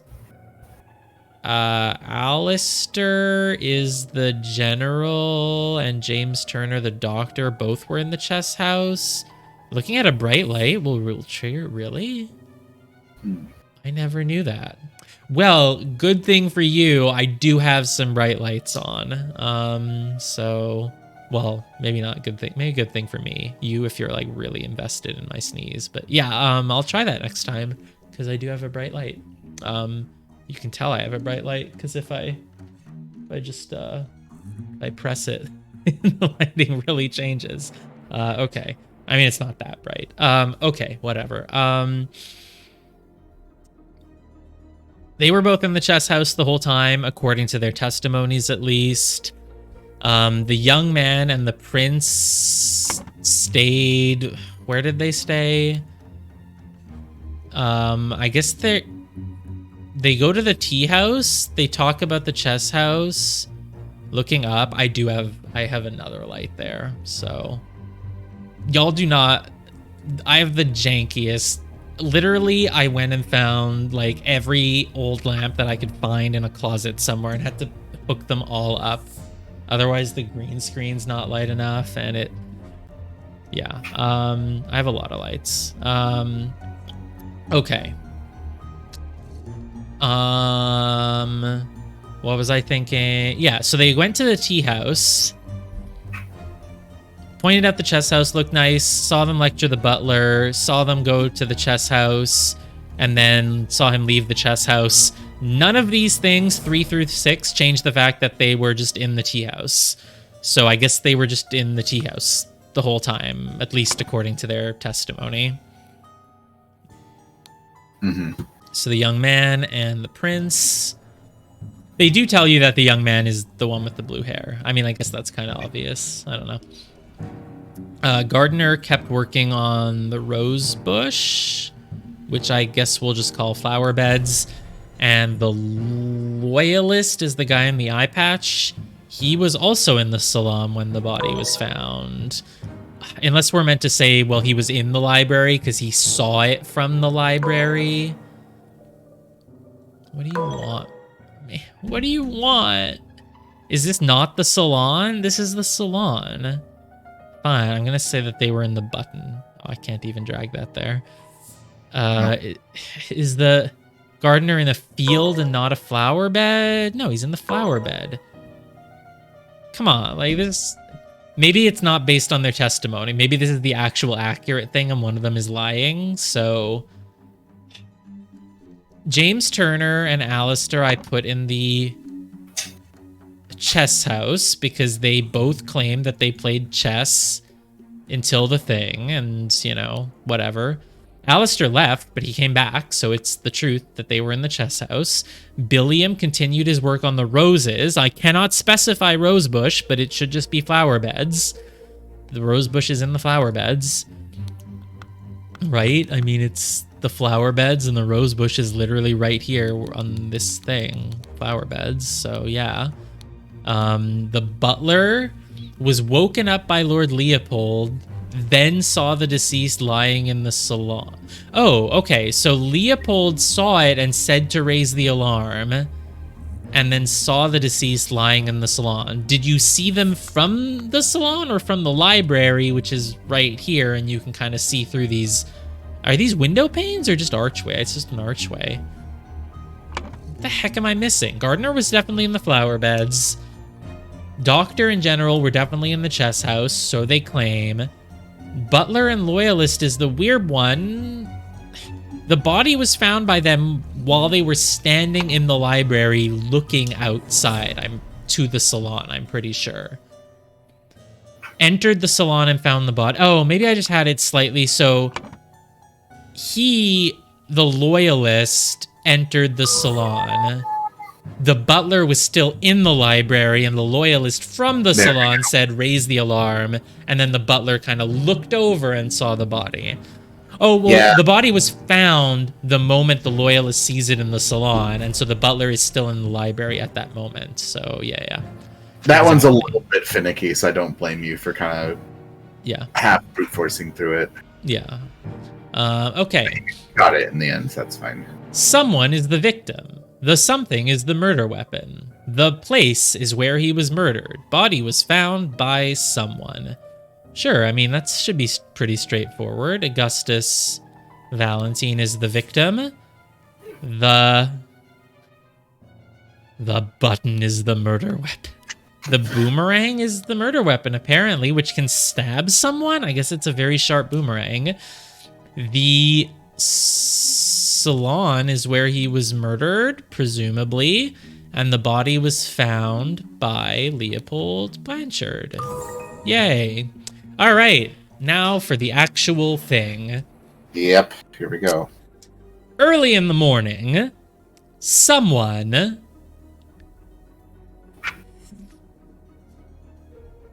drugged.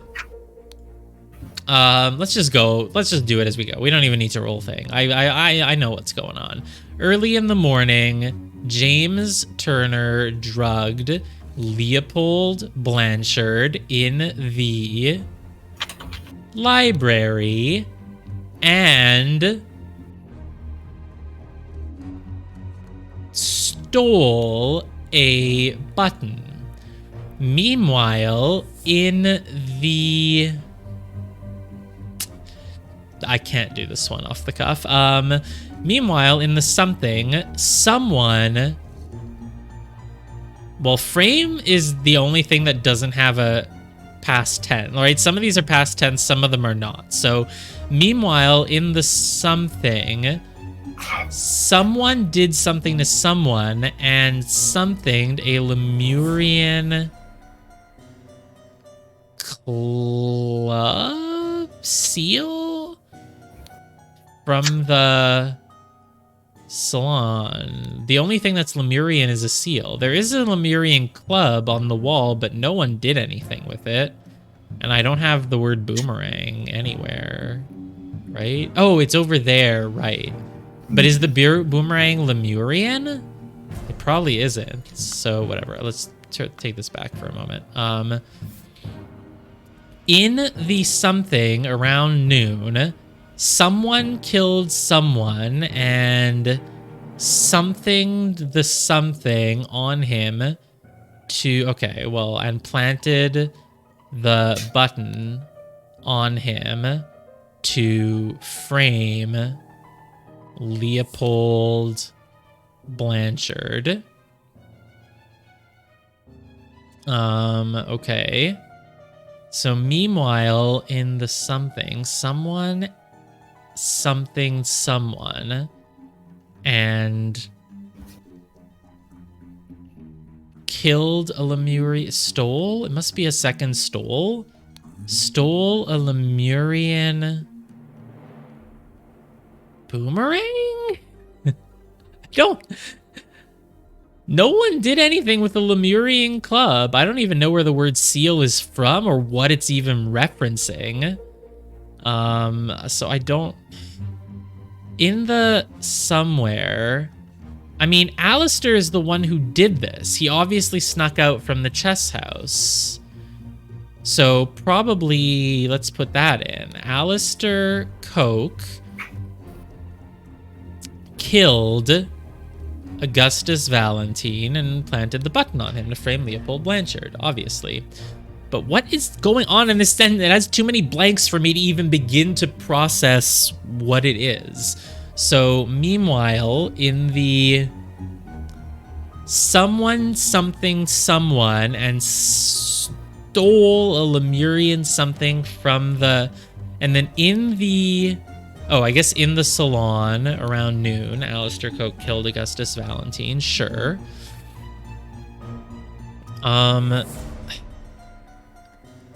Like, I know what happened. I just don't know what the front this paragraph is. In the field, in the tea house, someone did something and...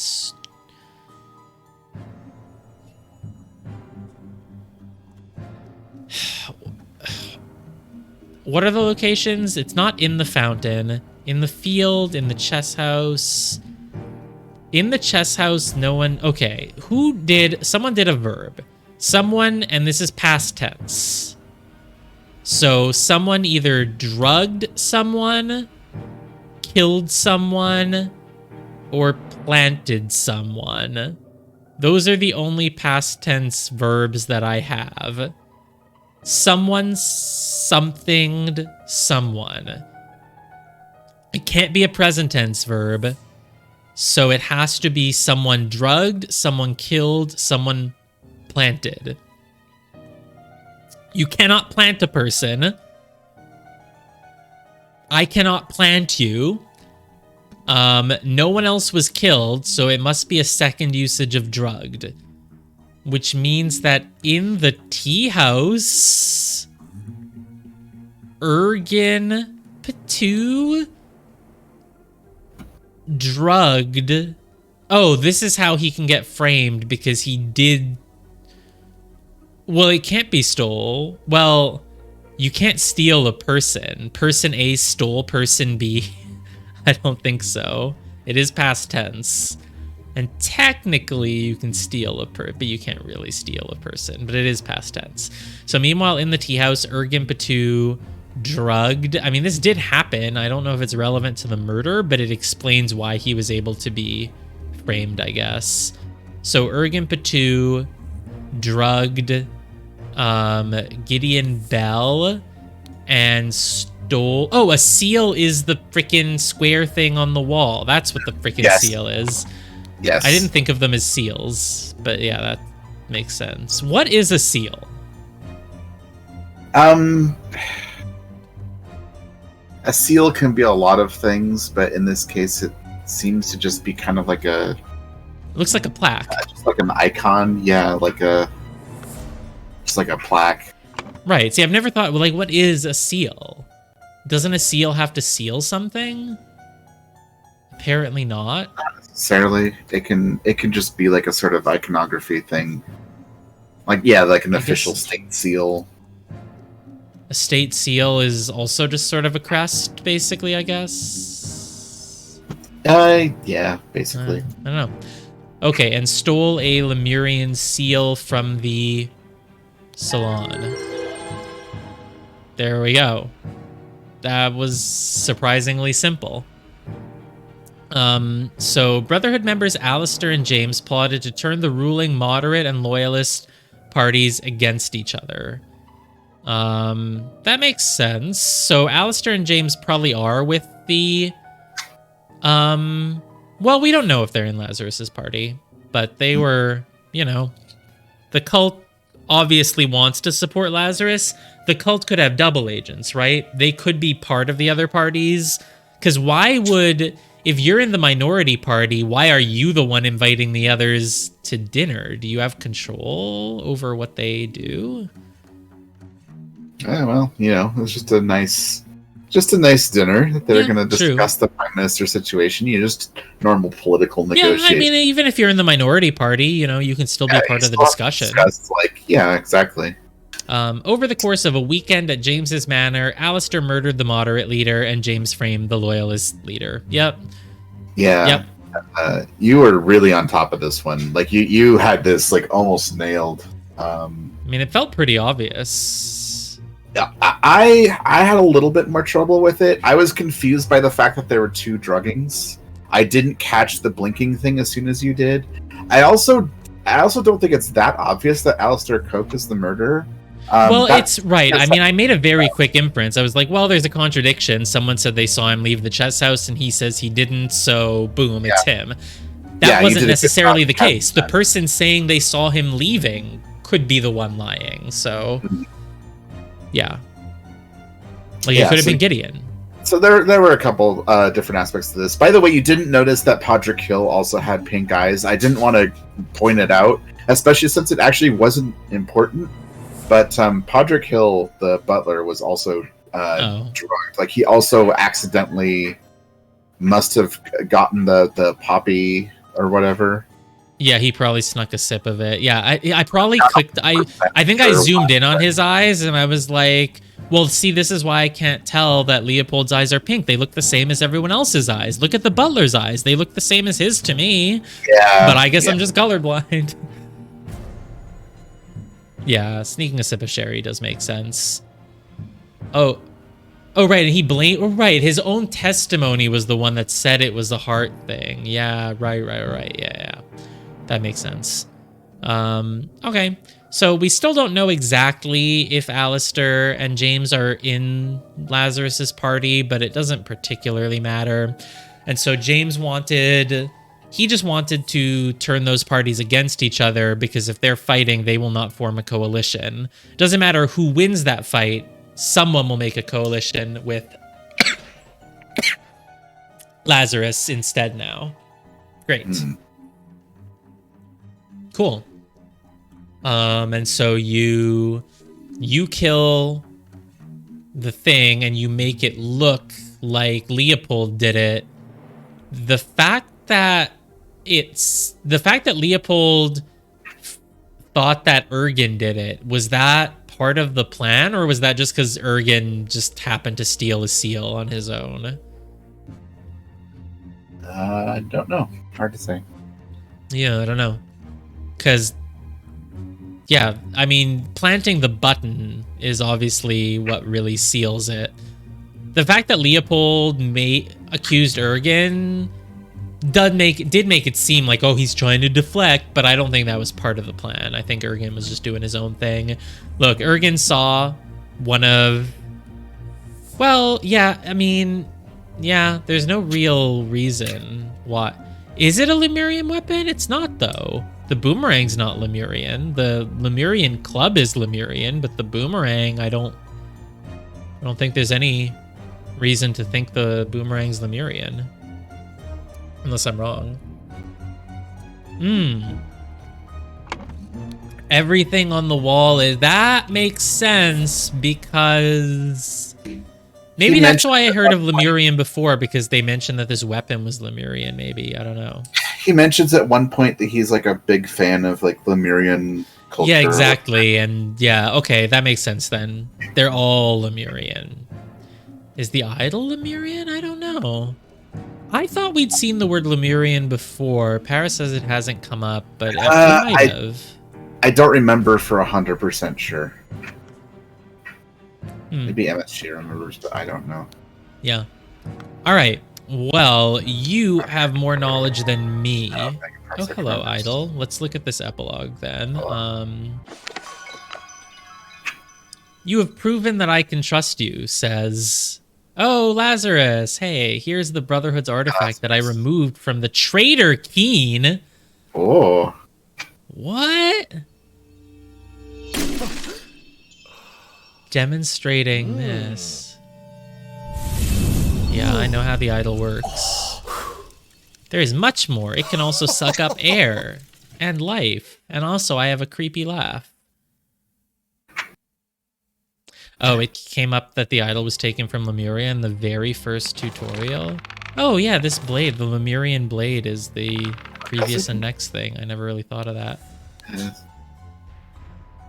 Monkey Paw Island.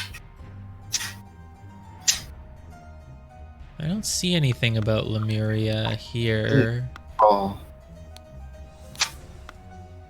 could be is there another note?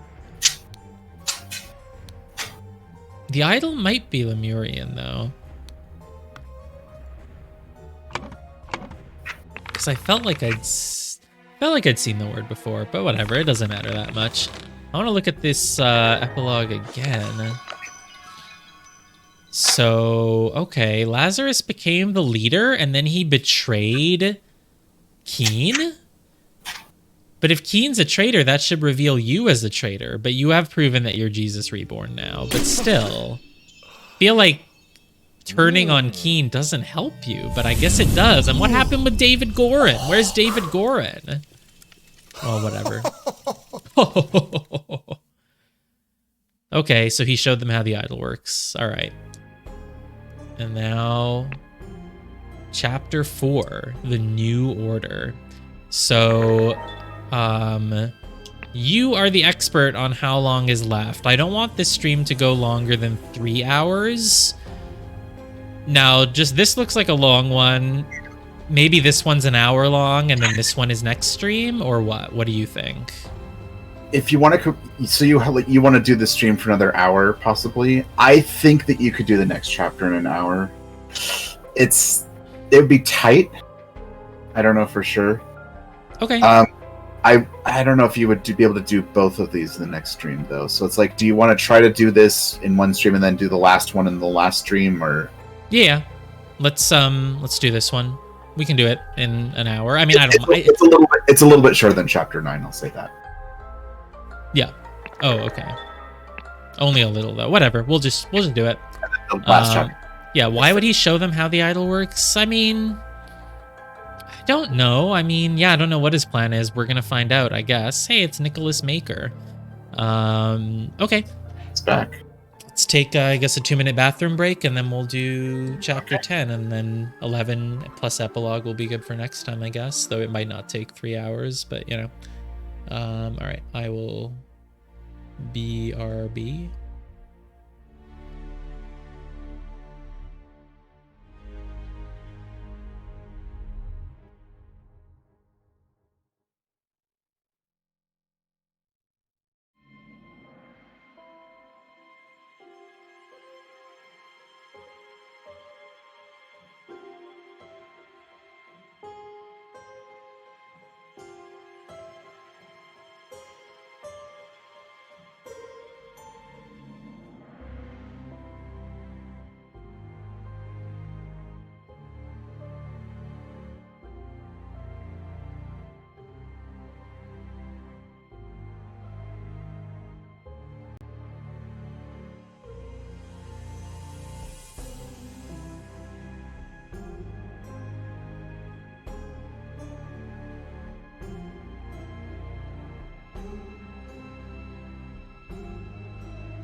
I have been returned. Someone used the removed else feature on the idol and then the add feature to put me back.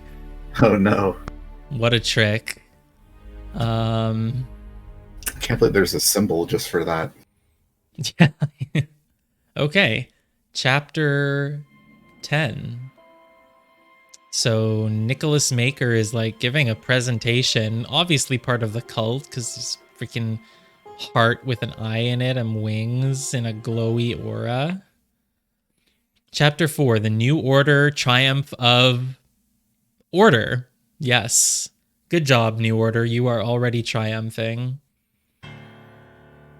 Oh, it's a court case, actually. Something Maybe? like that. No, yeah, I don't know. I'm not sure anymore.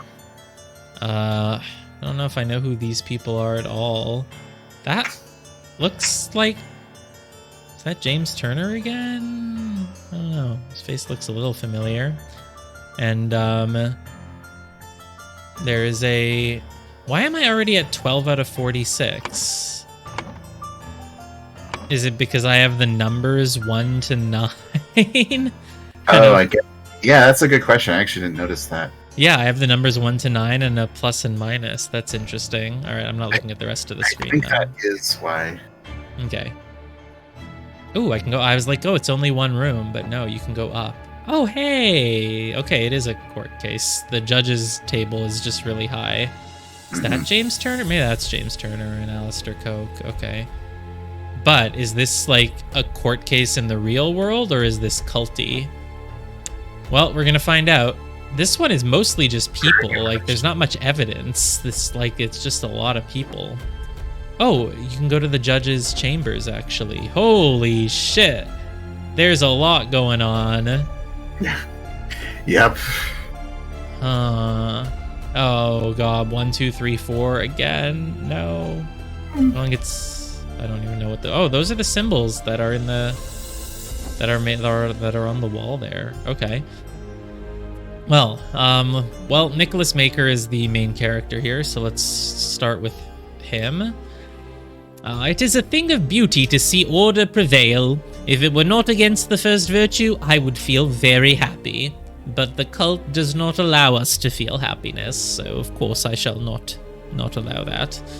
Great, we love cults. Beauty. I'm glad we have the word beauty. That'll be part of the motive or something. It is a thing of beauty to see order prevail. So he won the case. Nicholas, I'll wager you feel the new regime rewards your diligence now. So tell me why I saw you spend more than 3 shillings on new clothes after I asked you to lend me money and you said you had none to spare. I suggest you lend me some now unless you want me to write up an official report about a 4th virtue breach. Your beloved brother. Wow. Okay. So the 4th virtue is lying or not helping your brother? Whatever. Okay. The new regime rewards your deal. Right. So in the past, he kind of said like, oh, they don't really reward me. They don't pay me enough.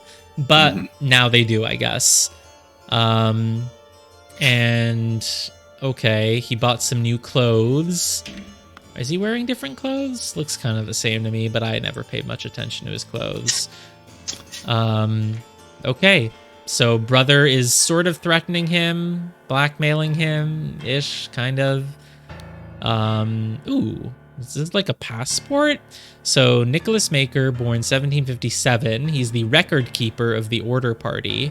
Okay, so this is not in the cult land. I mean, the cult has taken over society, so the cult runs the courts in the real land too now, so it's really all the same at this point. History of infractions. Wow, he got some. So he labeled a protocol as being on Thursday, even though it was on Wednesday. Wow. Wow, that's embarrassing. I know. I can't believe he made such a grave error. Took a double-length lunch break in the office. Didn't even have the courtesy to go out to a cafe. He just freaking sat in the office flaunting his lunch break. But loyal service in low-ranking position to the Order Party. Yeah, Record Keeper was a low-ranking position, but they did send him to go forge that will to get the idol. That was a while ago, so... Total merit +4, so each of these things lost him 3 points. Damn. It has the stamp. This is maybe just the cult symbol. So the... Oh, it could represent the different house. No, not really. Wings of the Beast, and then something. I don't know. We'll see. Okay, so weekly order party of People's Tribunal. What do those words mean in that order? The order party, is it a party of a People's Tribunal? I thought they are the order party, but you can't be an order party of a... Oh, they're the order party of the people? Whatever, I'm just dumb. Ignore me. I don't understand these words. They're the party. Whatever. It's a tribunal. I don't care enough. They're the order party hosting a people's tribunal, or are they the order party of the people? Right. What were they called in the last chapter? They were called... What does the newspaper call them? Order party of people? No, they're just the new order party, but I guess they're the party of the people. They call themselves the party of the people. Whatever, this doesn't matter. 6 culprits are brought to the tribunal. So at 12, we open the tribunal. At 12:15, the charges are evaluated and merit changes are calculated. Ah, I see. This is where we change merit. So this is a tribunal for the party, not for the cult. Is this the symbol of the party? Or the symbol of a cult? Or is it just one and the same at this point? But sure, because he's been in a low-ranking position in the party or in the cult? Oh god, I don't even know anymore. So, merit exaction. What's an exaction? It's like when you mete out punishment or whatever. It's the moment of the decision-making. It's just exaction is when you do the thing, I guess. It's like exacting revenge. That's where I've seen that word before, exact. I don't know if I've ever seen the word exact other than exacting revenge, though. But I guess that's what we're doing. We're exacting merit here. Yeah. Okay.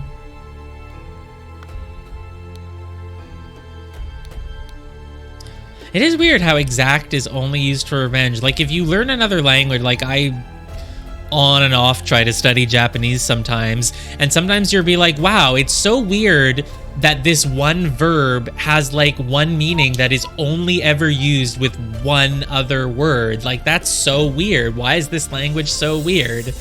And then you realize, like, oh, we only exact revenge. We don't exact anything else. You can exact things. Maybe you can exact a debt. If you get a debt from someone, if they owe you, you can exact the debt. I don't know if you can. Maybe I'm making that up. Yeah, I'd never seen exaction. Only exact. Okay, whatever. Exact means to let's see, to call for, demand, or require, or to force or compel the payment, yielding, or performance of. So it sounds like it can kind of just be a lot of things, basically, that are all similar, but it's like... And an exaction is the act of exacting, you know, Of course. An exaction, an amount or sum exacted. So they had 6 culprits. They only have started to exact from the 3rd culprit. They never got around to the 4th because they killed her. Oh, I thought this guy's face looked familiar. Hey, Dave. What's up, Dave? It's our boy Dave. He's back. He's got a cool hat. Rancid used to only be for butter? I thought rancid is anything that like smells bad and is like spoiled. Was it only for butter? But now it can be... Rancid isn't vibes. Oh, other than... Oh, you like... Oh, that man is rancid. Like, he really sucks. Yeah. That's different, though. A lot of... Really, only butter could be rancid in the past? Alright. Poor bugger. I've never seen so much merit removed in the tribunal. Some mistakes are very costly. Mistakes. An Albion Frank banknote. Sure. Ah, David Gorin. Wow, he's also got 2 demerits. So he's the enforcer of the order party. Enforcer. Very cool title. I've used it myself for a character.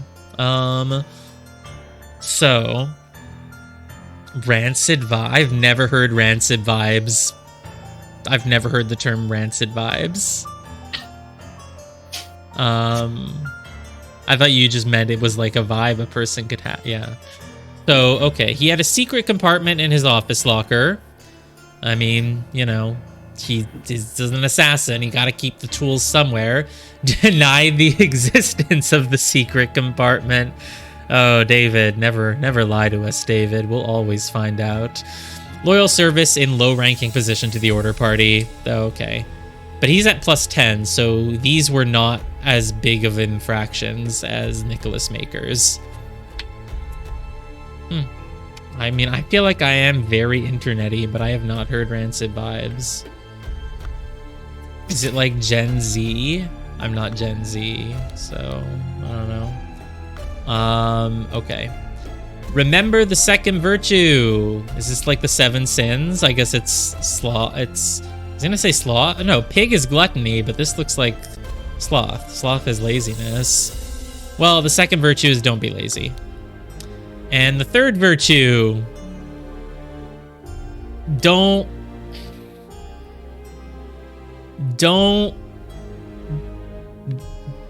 wear fancy clothes if you're a donkey.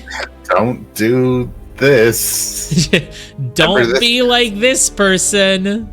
Don't have these rancid vibes. I'm guessing it's like what's the thing for when you're like too much into your own image? Not narcissism, vanity. Don't be vain. It's probably don't be vain, I guess. Don't be lazy, don't be vain. The first virtue, where was the first virtue written again? I've only clicked like 3 things. The fourth virtue is apparently like don't not help your family. Where was the first virtue? Oh, here. First virtue is don't allow yourself to feel happy, I guess. Don't ever indulge your emotions too much. Stay calm at all times. Something like that, maybe.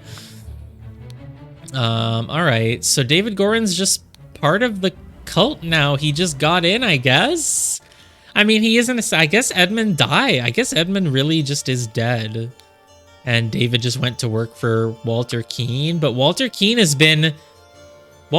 was like cast out for being a traitor by Lazarus. Like, is all of this even going to make sense in the end? I don't understand what they're all doing. And now, but David Gorin just gets to keep working for the cult and therefore also the political party. I guess. Sure. Sure thing. Whatever. Oh. You know, I thought that this was a woman, but it is not. I thought that this was like a dress or like a skirt because it's like a skirt shape, but it's not. And then I thought that this brown thing was like long hair and it's also not. It's just his sleeve. So I only looked at it at a quick glance. Who is this? It is the man who is not breathing, no wounds. Obviously just cursed by God. Prince of Dusk. Like night, I am dark and full of terror. I do not fear love. Do not make that error. When you know my name, just look for my face. I don't know what this is. Who the fuck is this? It's the Prince of Dusk. Prince of Dusk. This is a letter to the Prince of Dusk? Is this guy the Prince of Dusk? I mean, he really doesn't seem like a... I mean, I'm not thinking like a Prince of Dusk is a vampire. But someone wrote this. Maybe the Prince of Dusk wrote this to describe himself, because the Prince of Dusk should be the one who is dark and full of terror, so... I honestly do not care about the Prince of Dusk. Let's just keep clicking things. Who else have we got here? I recognize this guy. Is he just on the cover of the game with the other people, or have I seen him before? Such a relief that they decided not to push any fashion charges. Well, I hope the process is not painful. Okay. So, fashion. Fashion is a type of charge, apparently. This guy looks like he's wearing a pretty nice outfit, so of course you would not give him any fashion demerits, I guess. You know, sure. Not on any of the 6 people? None of them got fashion like, I don't, whatever, okay. This tribunal is a farce. They spread lies that my pure love is merely lust? And what do they even know about true art? That's what this guy sounds like. Oh, he's the one on... These are the people who are on tribunal. I see. So this guy was worried that they might push fashion charges on him, but they didn't. These are the people who are... These are the people who have already been judged. These are the 3 who were already judged, and this is maybe the 4th one that died and prevented us from continuing to write down 4th culprit been judged. So you were judged. They didn't give you fashion charges. They gave you something else. Hopefully it's not too painful. They're gonna like take a searing hot brand and stamp something into your back because of this, but you know, hopefully it's not too bad. They accuse you're in love with someone, but they accused you of it not being real love, I guess, so you got punished. Like, if you love someone, you're allowed to draw artwork of them, but if you don't love them, you're not, and they decided that you don't really love her, so drawing that nude picture of her was actually bad. Sorry, you get a demerit. Something like that. I felt it in my bones that I should have drunk less. Now we poor souls experience God's wrath. Yeah, sure. You drank too much and now you're being punished. Sure, that one's pretty simple.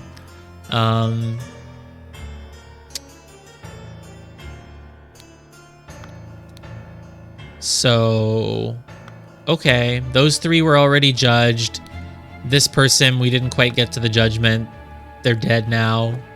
Maybe because of something the judge said. Like, there wasn't much down there, but we're only at 23 out of 46, so there's going to be a lot in these areas, apparently. So, oh, yes, that is a lot. Lothar! Hey! He's back. He's back. So is Gideon Bell, and yeah, okay, cool. So this is James Turner, right? So this is music to my ears, Alistair, but do control your emotions. We as arbiters of order must never violate the first virtue. Never show your emotions. And Walter Keane, yeah, I saw that, but isn't he...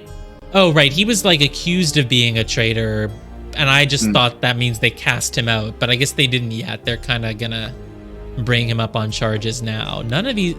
This is not Walter Keane, right? I remember like he was masked for a while. He's kind of always masked when we saw him, and I wasn't ever sure what he looked like, but I don't think he looks like this. This does not look like Walter Keane. Yeah, I did not think so. But these are the 6 people who are being... Oh, is this Lothar? Without his, like, wig? Is that what he might look like? I don't know. Because, yeah, this must be the 6 people being judged. Gideon Bell is one of them, but is not one of the ones that over here, and I don't think that's Gideon. So, Gideon... I mean, depending on who this is, I don't think it's Gideon. Walter Keane, Gideon, Lothar are the people we know. So the 3 that have already been judged might be Fangor, Josh, and Horace, which means that, like, one of these is the dead body. Maybe it's Lothar without his towel-looking wig. Yeah, I don't know. So, yes, you're really happy about how things went, but do not show emotions. It is the first virtue. Albion Frank banknotes. I guess that's the country they're in. Whatever. Junior Assistant Toby.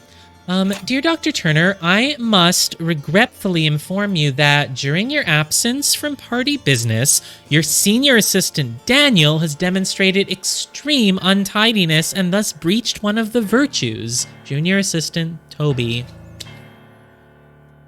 Okay. Thanks, Toby. Senior assistant Daniel demonstrated untidiness. Is Daniel one of the people being judged here? Nope. Who the fuck is Daniel then? I don't know any Daniels. Senior assistant Daniel demonstrated untidiness, says Toby. Okay. I mean, this is obviously a plot. Toby wants to become the senior assistant. I don't know. I really don't know what to... This doesn't seem relevant right now. Man, everyone's gotten 2 demerits. Even literally the freaking leader of the party. Or, no, Lazarus is the leader, but still. He's the arbiter, and he got 2 demerits. He drank a full bottle of brandy at a picnic. Sure. Kept the book Legacy of the Rose Dynasty in his study. You're not allowed to keep any books. Or just that book. We don't know. Loyal service to the Order Party in a high ranking. I like how the thing you get points for is just loyal service in a position. Like, it's never anything specific. We don't care about specificity for the merits. I want to know something good that someone did other than just serving. But yeah, he got a lot. So each of these are worth -4. Or, well, maybe not. One of them could be -7. One of them could be -1. I don't know why I've been assuming that they're split half and half. Okay. That's it for you. Alistair Coke. What are you insinuating, James? I would never breach the 4th virtue. You know damn well that I keep no secrets. Ah, the 4th virtue is secrets. We know what the 4th virtue is. Yeah, but he said 1st virtue. Are you freaking drunk right now? Are you literally drunk? He accused you of the 1st virtue and you're saying you're drunk. You're literally drunk. Okay, 4th virtue is keeping secrets. Obviously, a cult really likes it when you don't keep secrets from them. Dear Arbiter Coke, I am writing to inform you that our regiment's colonel was seen with another officer's wife in a potentially intimate situation. We implore you to send your agents to investigate this potential flouting of the 1st virtue. Wow, the 1st virtue is not just about not showing emotions, but it's just about not enjoying life at all? I don't understand why, like, adultery or whatever would be the 1st virtue. I don't know. Maybe I'm gonna have to figure out what the virtue is. Is that gonna be one of the things? Oh my god, it is. Yeah, wow. You have to actually figure it out. Yep. With like 3 examples of each. So I guess the 1st virtue is anything that makes you enjoy life. Or something. The 4th virtue is lies, basically. But all lies will be punished. Do I have to find 3 synonyms? Oh wait, no. Secret. The 4th virtue is secrets, so the lies will be punished. Lust is apparently part of the 1st. Whatever. We'll figure it out. We will figure it out. All right, yep, 2 demerits and 1 merit. So Alistair Coke slapped a sergeant in anger. You know, that is actually fair. That might be the first fair demerit I've seen. Listen to marching music in his manner. How could he? Wow. To go against God and just flaunt it like that. And loyal service, +11. Great, great, great. All right. Oh, wow. Okay. I was actually correct about it being a nude drawing. I was correct. So, Mr. Fangor Quinn claimed he had no wife, and yet has a painting depicting a naked person in his house. Also, he broke his wife's favorite teapot in anger, even though he claims he doesn't have a wife. Is this some, like, when did you stop beating your wife type shit? Like, does he have a wife or not? He claims he has no wife, but he broke his wife's teapot. So, you know, was observed spending a night with neighbor's wife. Sure. And the naked person is... Surely you would tell me if it was the neighbor's wife, so maybe it's just someone. But either way, Oh, wow. This is the first one where we don't have to actually match the people to their names. Yeah. I don't believe. There's not going to be any room for that being one of the things. But we basically still have to match them to, like, their crimes or whatever problem. Oh, wow. Do you actually have to know how much merit each thing is worth? Oh, God. I'm going to actually have to calculate all the demerits and make them, like, add up to the right number with, like... Oh, wow. This could take a while. Sure. And so I'll have to figure out which virtue each one fits into and then add them up. Oh my god. Y'all really think we can finish this in less than 34 minutes? I don't think so. I don't know. Maybe. It might not be as bad as it seems. I mean, we've found most of the stuff. We've clicked a lot of things right now. So that's Fangor Quinn. No Walter Q. The picture of the hats is always there. Let's look at the new ones. So Horace Webb, Count Horace Webb, has not held down a job since the new regime, evaluated as 60 instances of non-work. Wow, we register time in, like, instances now? Okay. Yeah. Claims he works in his castle, helping his servants clean it, but we've just decided he's lying. Oh, well, no, it's not even a lie. It's like, oh, well, I mean, I clean. My servants clean and I clean. So technically I'm a servant. It's a job. Possesses 15 books. Oh my god, the cult does not allow people to have books. This cult is hardcore. Society has literally been taken over by a cult thanks to... Not even really thanks to the golden idol. Lazarus has the idol, but it didn't really help him do this. Helped him take over, but yeah. But he did express willingness to donate his castle to the party, evaluated as plus 200 merit. Yeah, sounds pretty culty to me. And Josh Bailey. Gin. Just, he drank, I guess. Left his work at the tannery. What's a tannery? It's like something you do to, like, fabric to leather, you tan it or something, or I don't know. Something you do to, like, animal hide, you tan it. Maybe? I have no clue. Am I just making that up? Is that not what tanning is? It's not somewhere where you get, like, a suntan. Drank excessive amounts of... Okay, I'm glad it sounds right. Because if I was just making up some absolute nonsense, it would just be really embarrassing. And I hope you all appreciate how much I put myself out on the line just saying, oh, I think this word means this. And if it doesn't, I look fucking stupid. Turning animal. Okay, so I knew it. Great. Awesome. Drank excessive amounts of gin at the Scrawny Cat. Drank excessive amounts of rum at the Old Oak. Approached a married woman with an indecent offer. Holy... This guy did a lot. Denied 4 times during questioning that he had done these acts. This guy's gonna have a really low number. He did a lot. Okay. And now the people that we know, starting with Walter Keane. Flirted 3 times with different married women during the party convention. Oh, Walter. Wore ridiculous headgear at 5 public events. Claimed he had not betrayed High Arbiter Lazarus during his ritual of ascendance.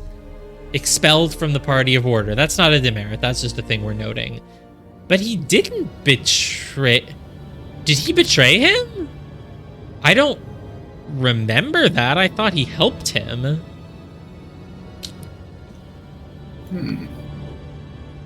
That's interesting. It is. I won't think about it right now. Lothar Richards is very old, maybe the oldest one here. He held a dinner party a few years ago where he offered large amounts of wine to his guests. Wow, there's no statute of limitations on this shit. Was it before you even took charge? Got angry during the questioning and shouted at the High Arbiter. Well, of course he did. Revealed the whereabouts of his hiding fugitive dissident daughter Mary and her husband Peter. Uh-huh. See, I told you they'd have a happy... Well, they got married at least. They got married. Apparently. But they had to go into hiding when a cult took over society, and they were like not really down for that. I mean, Peter is an artist. I don't think this cult allows you to draw anything, so I don't think that's why they had to go into hiding. Okay.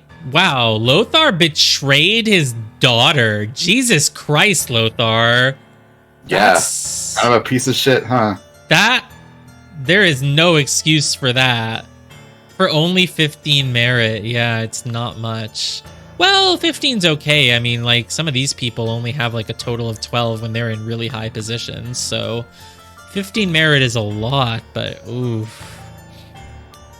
And Gideon Bell. Duke, he's a duke. He's young. He was born only, like, 20 years ago. Wears an outrageous hairstyle. For how many instances did he wear it? Because that should add up to a lot. Broke down in tears 10 times during the questioning. Has refused to start working. Evaluated as 5 instances of job skipping. And he rejected the High Arbiter's request that he share information of a secret entrance to the castle of his cousin, the Sovereign. Is it this castle? No, this isn't a Sovereign. This is a Count. It's totally different, right? And so one of these people is presumably this. Is this what Lothar looked like? He's got like 4 forehead creases. He's got, I mean, he looks old and decrepit here. Like, is that what Lothar looks like without the... No, Lothar's got a pretty square face and a like really puffy red rounded nose, though maybe that was because of some poison. Probably not. I don't think that's Lothar who's dead. I do not think it is. It's not Walter Keane. He wasn't bald. It's not Gideon Bell because he's young.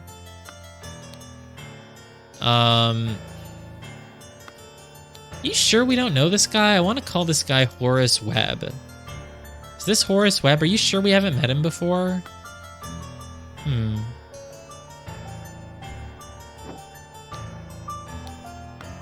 Don't believe we've seen his face.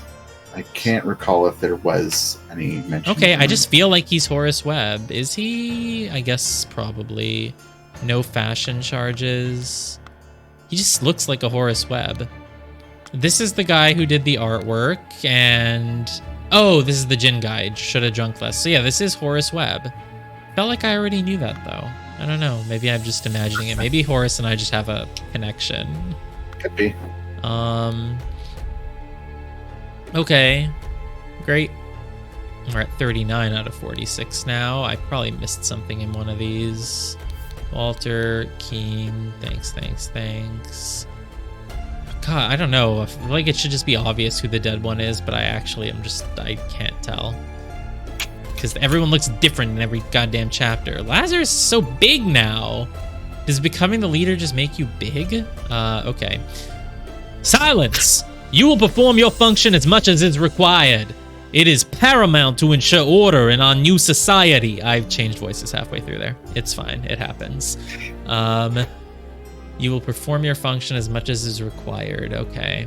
Man, I thought Lazarus was a good guy because he was with Walter Keane, who is like a robber who we introduced while he was going into a house and knocking someone off. But he was also with David Gorin, who's our assassin. You know, it makes sense maybe that actually none of them were ever good, but I guess like Walter Keane was filling the role of protagonist for a while, so I just assumed like, oh, he's lying to the cult. The cult is bad. If he's lying to them, he must be good. There are no good people in this. Yeah, maybe they're all kind of pieces of shit, you know. There are just no good people in this game, other than Peter. He's just a nice guy in love with a girl.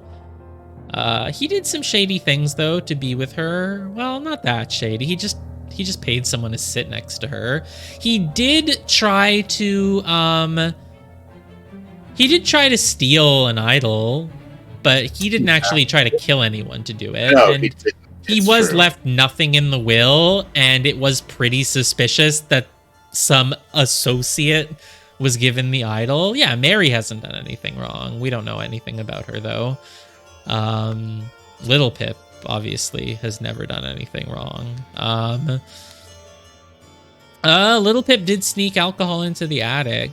You know what? Lucia never did anything wrong, though she did try to make someone fall in love with her. Surely we can find at least one person who never did anything wrong. Okay, the doctor who died in the first chapter. Well, victims don't count, though. Yeah.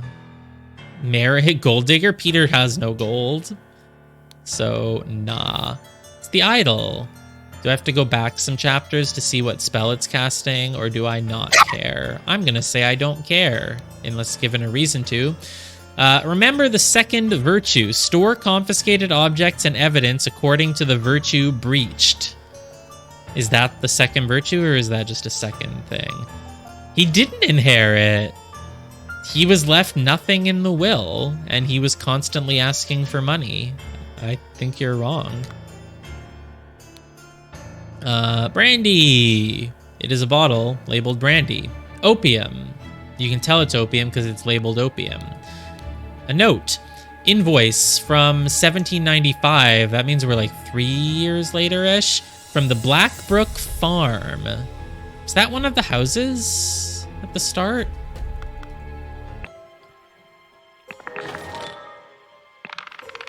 Probably not. Blackfield is very different than Blackbrook. Yeah, I figured. We've gone very far from this family now. Things have really advanced. It's mostly just been about the cult. The family kind of stopped mattering, other than that David Gorin came from there.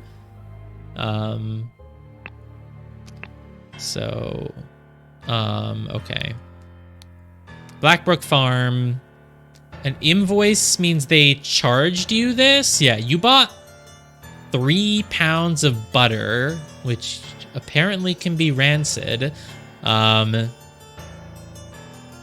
did the word rancid even come up? I don't remember anymore. Oh, it was completely unrelated to the game. Yeah, Peter didn't inherit anything from Sebastian. Did he inherit from someone else? Has someone else died? I mean, I guess Edmund did. Maybe he has something now, if that's what you mean. So yeah, they bought 3 pounds of butter. I don't know why. They just really needed butter, and they needed to keep the invoice in its own drawer, with a lock. Yep. A violin. Yep. Oh, it's...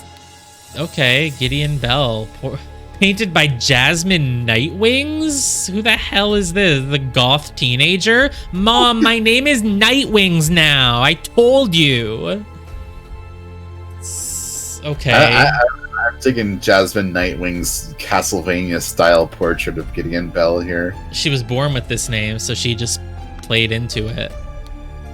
Okay. Kind of weird, but not as weird as this.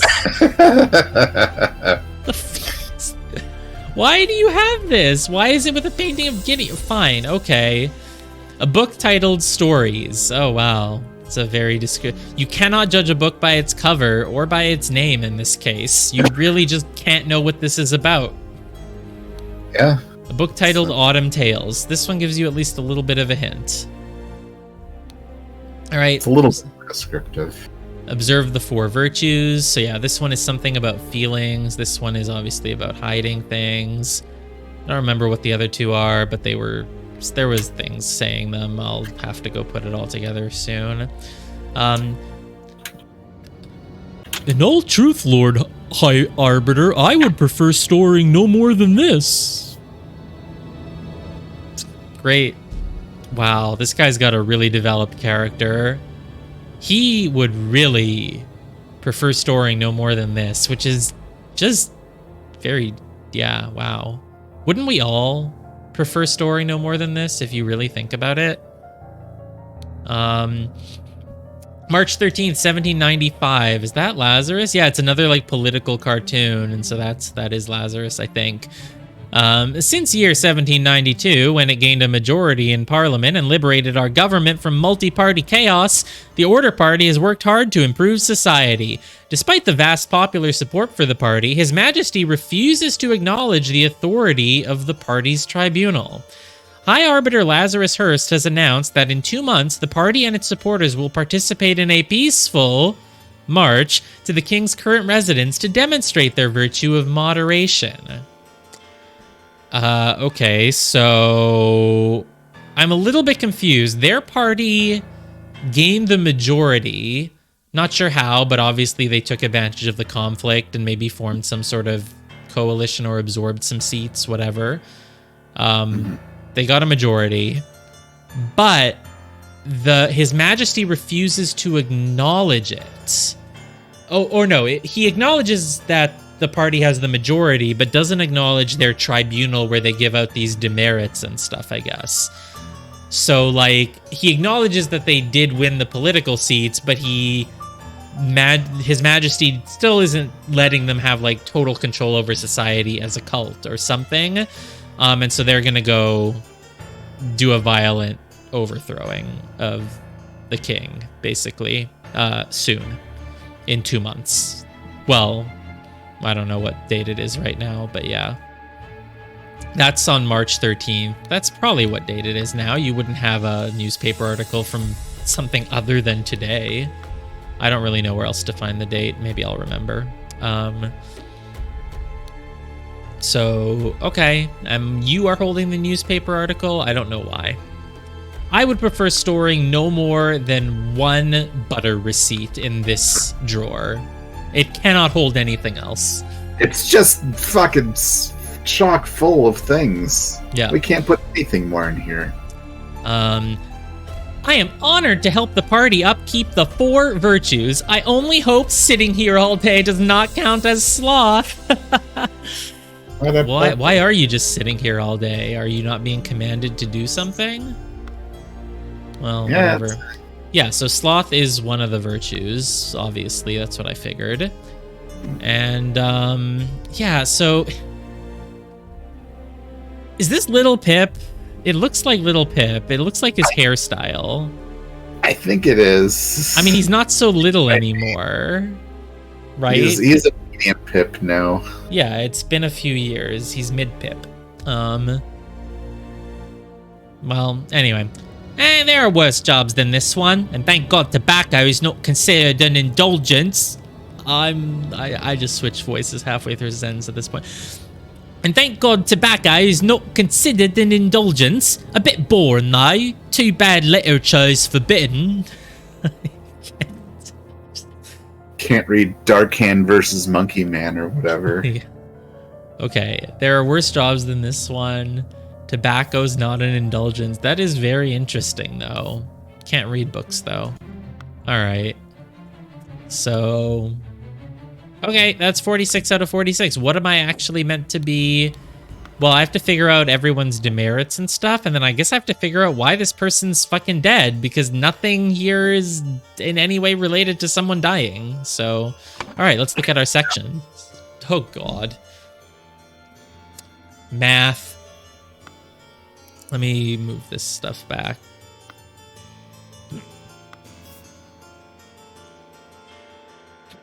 I have hiccups all of a sudden. Obviously, someone drugged me with the with the blinking onion. Are you experiencing an illusion of unity with the universe? God, you know, there's this real for whatever reason. I am doing this thing where I just say all my thoughts out loud. That's one of the things, right?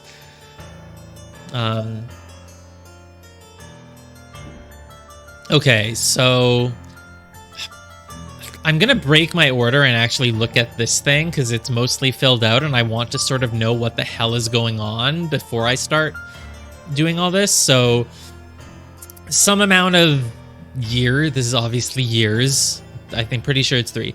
So the Order Party seized power. During a tribunal, someone is judged to have the largest merit deduction in all tribunal history, and to execute his punishment, something was used on him and he lost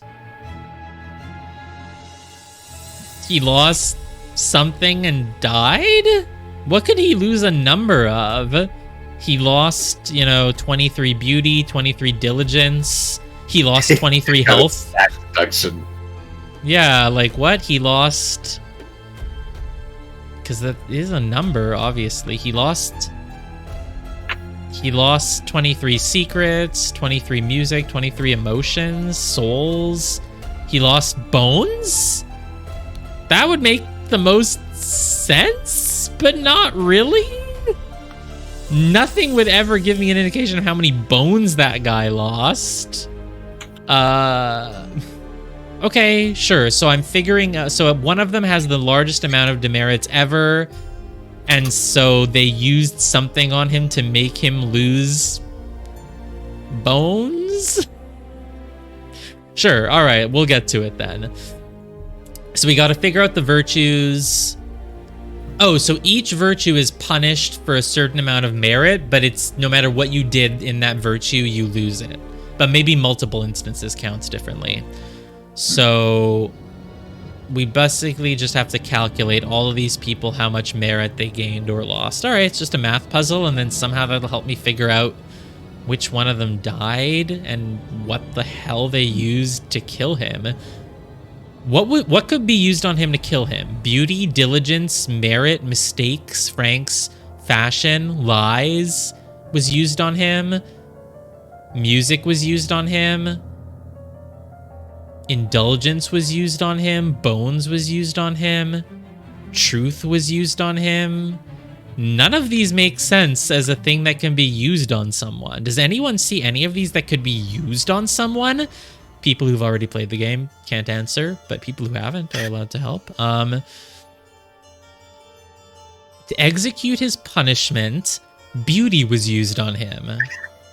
To execute his punishment, diligence was used on him. Well, you could use diligence, but not on a person. Merit was used on him. I don't want to be guessing. I'm not guessing. I'm going through every single thing until I see one that makes sense. Mistakes was used on him. Franks was used on him. Fashion was used on him. Lies was used on him. Lust was used on him. Souls was used on him. Emotions was used on him. Music was used on him. You could... Sure, I'll work on the other stuff, but it shouldn't be hard to figure out one noun that fits. Untidiness was used on him. Secrets was used on him. Years was used on him. Moderation was used on him. You can use moderation on someone in like a forum moderator sense. Sloth was used on him. Indulgence was used on him. Literature was used on him. Bones was used on him. Truth was... Art was... None of these things are things that can be used on a person. Am I crazy?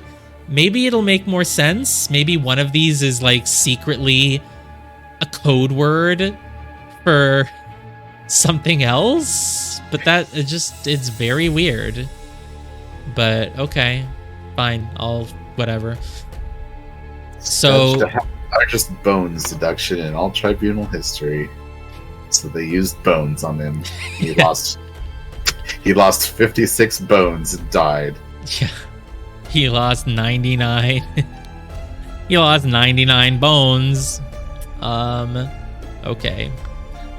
He lost 99 emotions. Wow, that's a lot of emotions to lose. Yeah. He lost 99 beauty, 99 of his beauty stat. Okay, fine. So the virtues, honestly don't even want to, like, they were all kind of scattered about in places. Let's just go off of what so the fourth one is definitely, I've lost secrets. I've lost secrets. Where the hell did it go? There it is. The fourth virtue is secrets. So all lies will be punished, but what else? Or maybe secrets is... Here, first virtue is maybe indulgence, whether it's in emotions or anything else. So like beauty, music, and maybe even lust would be punished. I don't know. Let's just kind of Right. Secrets is not a virtue. Oh, right. Virtue is a good thing. Right. That makes sense. So virtue would be like honesty or something like that. Truth. The fourth virtue is truth. So lies, secrets, and what else would not be a truth here? Maybe lust? No, that's not the same category. I don't know. The first virtue is the one about not ever enjoying yourself, which made me think. Well, no, I guess indulgence is the bad thing. So, like, right, a virtue is a good thing. So the virtue isn't named after the bad thing. Like if the second virtue includes sloth, it's not that sloth is the second virtue. The virtue is like whatever you are when you're not being slothful. The third is like, I guess, the fashion one.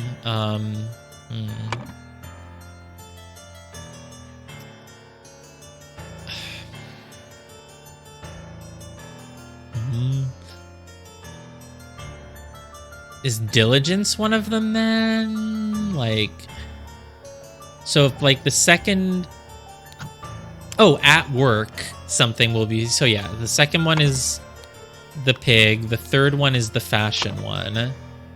Vulgar. So the third one is probably beauty. So things that are not beautiful will get you punished. So vulgar. Oh, excessive emotions goes here. So I don't. Here, yeah. Vulgar beauty will be like if you're not beautiful, you get punished. Oh, beauty's the right. Beauty is the virtue. Just let me shush. Third virtue is beauty. So if you are vulgar with your vulgar art, will certainly be punished. Vulgar fashion will be punished. So the first virtue is the one about, oh, it's probably moderation. So excessive emotions, excessive lust, maybe not music, maybe music. So yeah, sloth will be punished, untidiness, and mistakes, though untidiness could be part of beauty, I'm not sure. We'll just mess around until we get it. I don't care about trial and erroring this a little bit. Yeah, don't worry about it.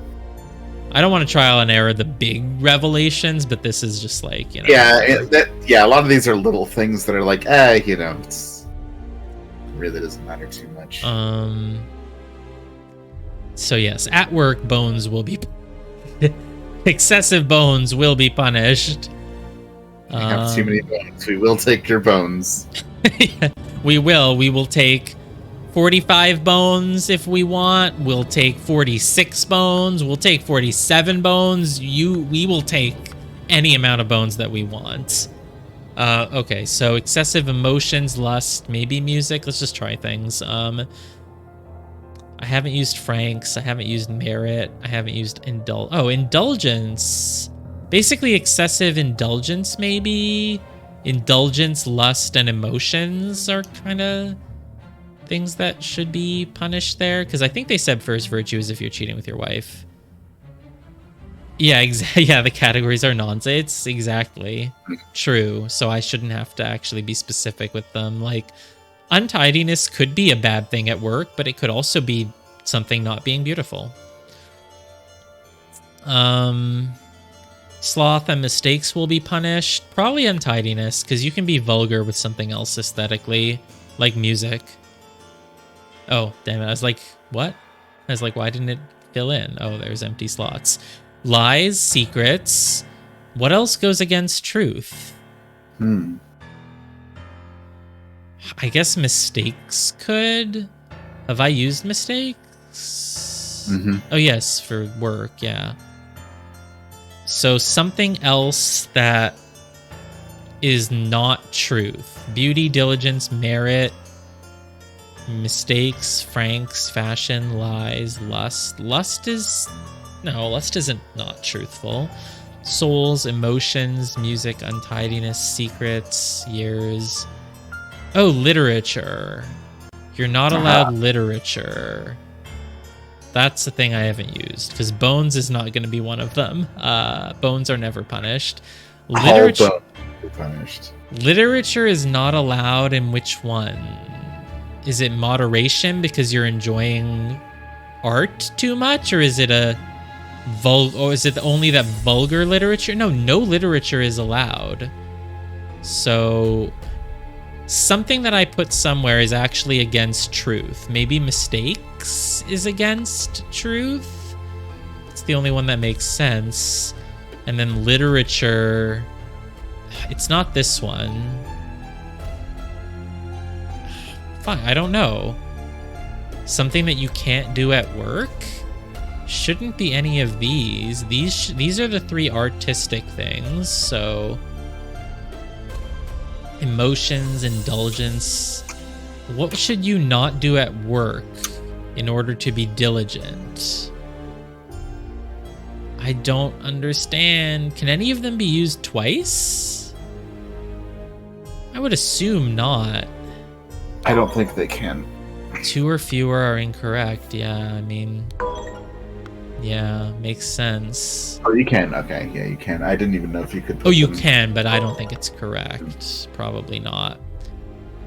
We know that books are not tolerated, but where? We need to fit literature in.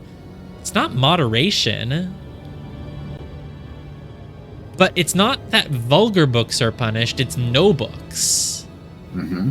So it's definitely not just this. Maybe there's a clue somewhere? What? You want me to actually go look at things instead of just guess? Fine. So once I know these, I should be able to calculate everyone's stuff, and then I'll just have to figure out the death. Okay, let's look at everything again. They didn't push fashion charges on you. Sure, whatever. Where did we see books? I mean, it was... Oh! These lockers are corresponding to each virtue. So the first one is drinking. The first one is where drinking goes. Actually, drinking isn't even any of these. I guess it's indulgence. So this broke the first one, and we saw a book in the fourth one, so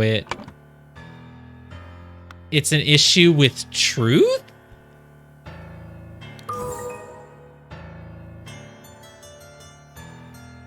Why would literature be against truth unless they're just kind of saying, well, all books are lies, you can only trust us?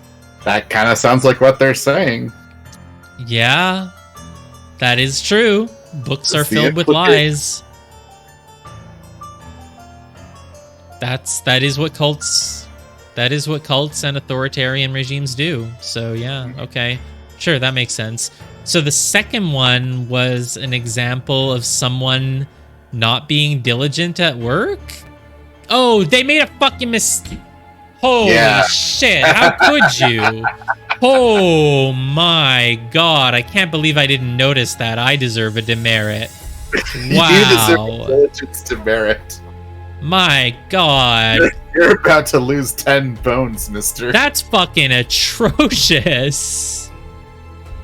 I cannot believe that someone did that. I am actually, like, if this is offensive. That's shocking. Deserving of a very great demerit. They needed a fucking trigger warning before showing me such a fucking mathematical error as this. My god. Oh, wow. Okay. Are y'all memeing? It's actually gonna be bones. It is actually gonna be that they take away your bones. Like, they're a fucking cult. They would take your bones. I could have said bones at the correct spot. You don't know. Yeah. Okay. MSG got me started. I just put bones in every spot. I mean, you do. They might just take your bones. Okay, well, obviously the largest merit deduction. Okay, let's do some math, I guess. Do we really need to?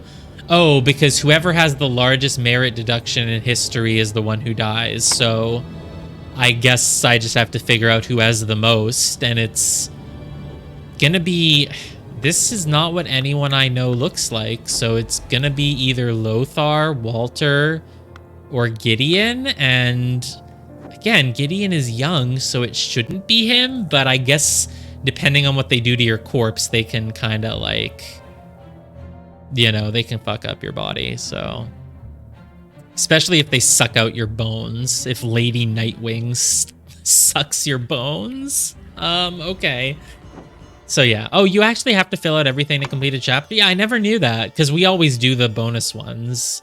So I wasn't ever sure if you only have to figure out the thing on the left. I mean, it makes sense. You have to fill it all out. Yeah, in most of these games chapters, you actually don't have to fill out everything. Some of them are just, you just do it, like, if it helps you or... Oh, okay. Whatever, yeah, I thought you said that once, so that's why I was... Yeah, okay. It's not always true, though. I haven't tested all of them, so I don't really know. Okay, so I have to do some math, basically, to figure out how much merit you lose for each virtue. So the easiest thing would be looking at the people who've only ever lost twice. So, like, Nicholas is at... I want to find someone who has 2 of the same thing, basically. That's the best way to start. So, labeled a protocol as being on Thursday, even though it was Wednesday, is a mistake, and a double-length lunch break is sloth. So, mistake and sloth are the same category of diligence. So, coincidentally, when I said at the start, oh, they're, you know... If he's at +4 and this was 10, then these both must be -3. I was right for the wrong reasons, because for all I knew, it could have been -5 and -1 at that point. But if everything in sloth is the same, in the second virtue is the same, then yeah. So they're both 3. So breaking... Right, I remember all the made-up rules from the previous cult chapter, so it just makes sense that we continue to have more made-up rules. Except the cult has taken over society, because bad things happen in this game. You have something else to say? Interesting. I wonder, so if each instance counts as a second one, though? Or, I don't know. We'll see. I mean, the reason you have to do the math is because I don't actually know which one of those people died, so you do really have to figure out who has the most. And when you consider that Gideon cried 10 times, but someone else drank 4 liquors here and 5 liquors there, like, we'll have to see how much it all adds up to. So next I want to look for, it's like we're doing algebra. Now I know the value of x, now I need to find something that's x plus y. So I need to find someone who has 1 sloth, 1 diligence demerit, but then 1 of something else. So we're looking for someone who has a diligence fuck up.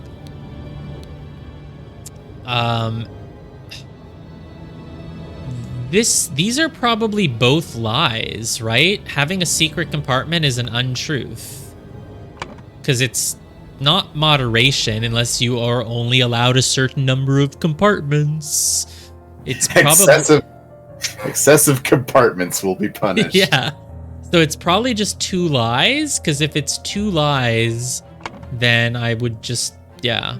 If these are both lies, then he got 8 from it to get him to... They're both worth just -1 then? Well, actually, yeah, they must both be worth only -1 because he got 10 from this and he's at 8. So they're both worth -1. And if they're both the same, then they're both... I guess they're both lies. Wow. Lying is really not a big deal. Surprising. Yeah, amazing. Exactly. I was surprised too. I was like, well, I think the lies one sounds like it could be the most dangerous, but I guess not. Yeah, well, it is all just pretty arbitrary, so, you know, sure, whatever. They might have just drawn these numbers out of a hat, or they just, you know, rolled bones to figure it out.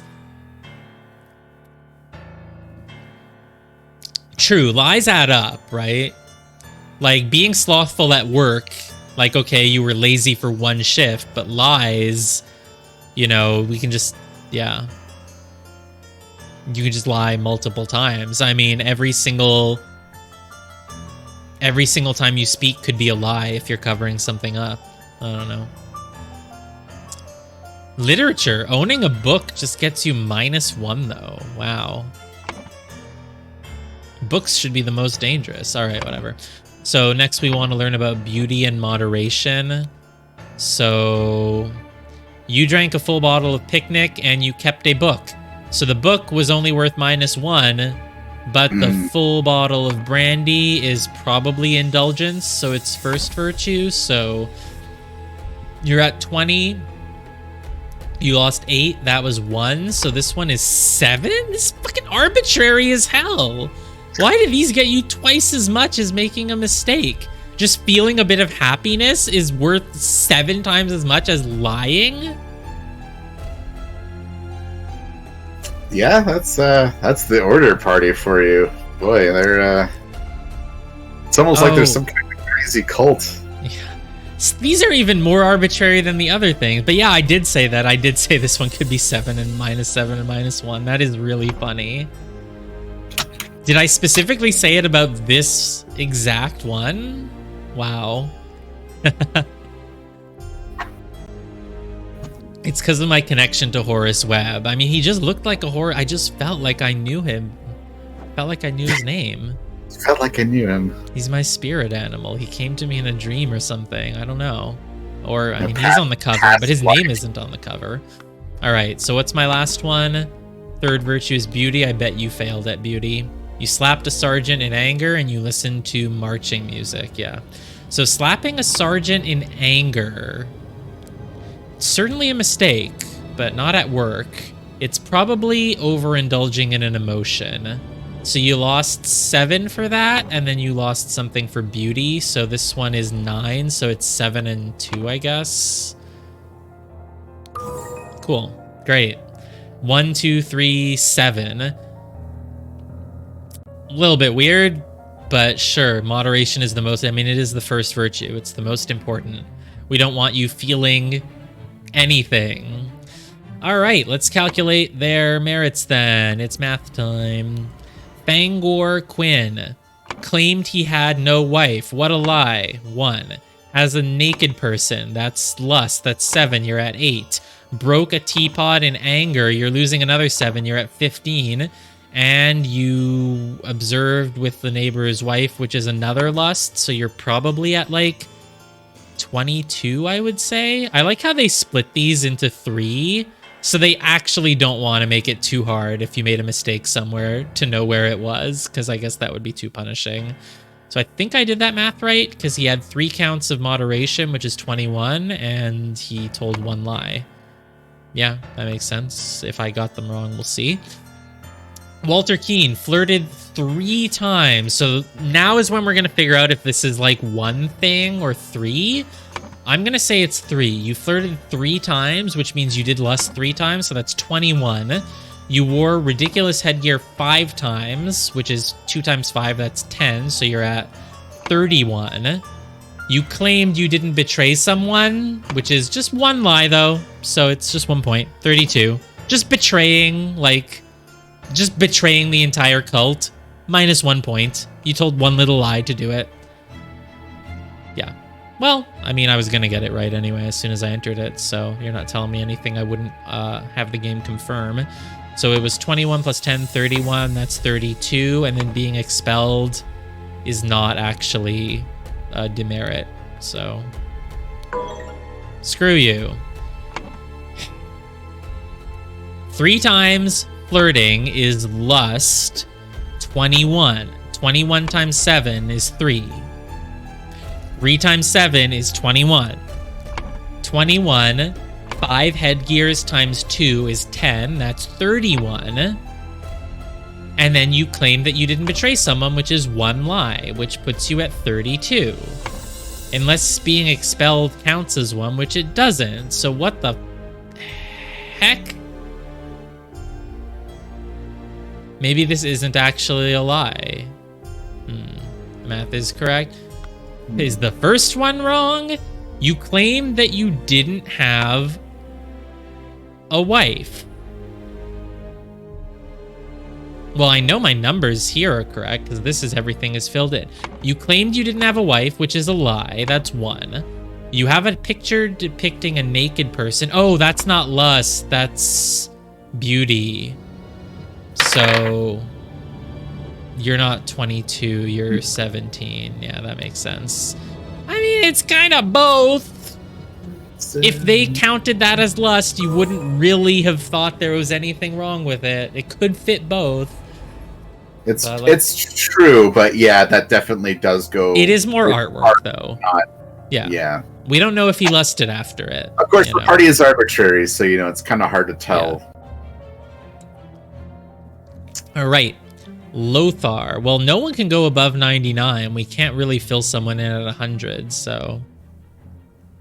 Oh, right. Because, yeah, I might have thought that, the 3 instances. Yeah. Okay. So, next up is Lothar.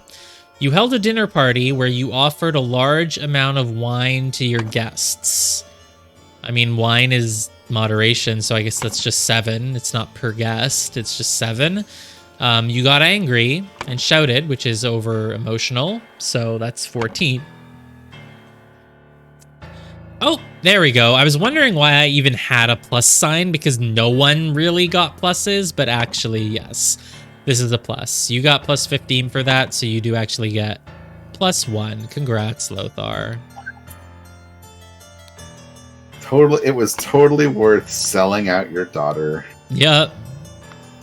To get your merit into the positives. All right. Josh Bailey. You left work early, which is diligence. You're at 3.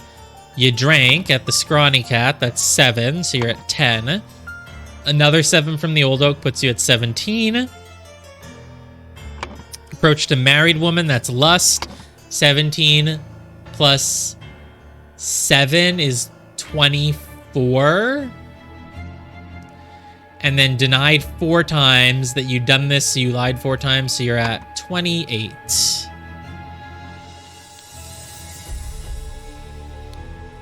Oh god. Gideon is dead. He cried 10 times. That's 70. And there were some other things in there.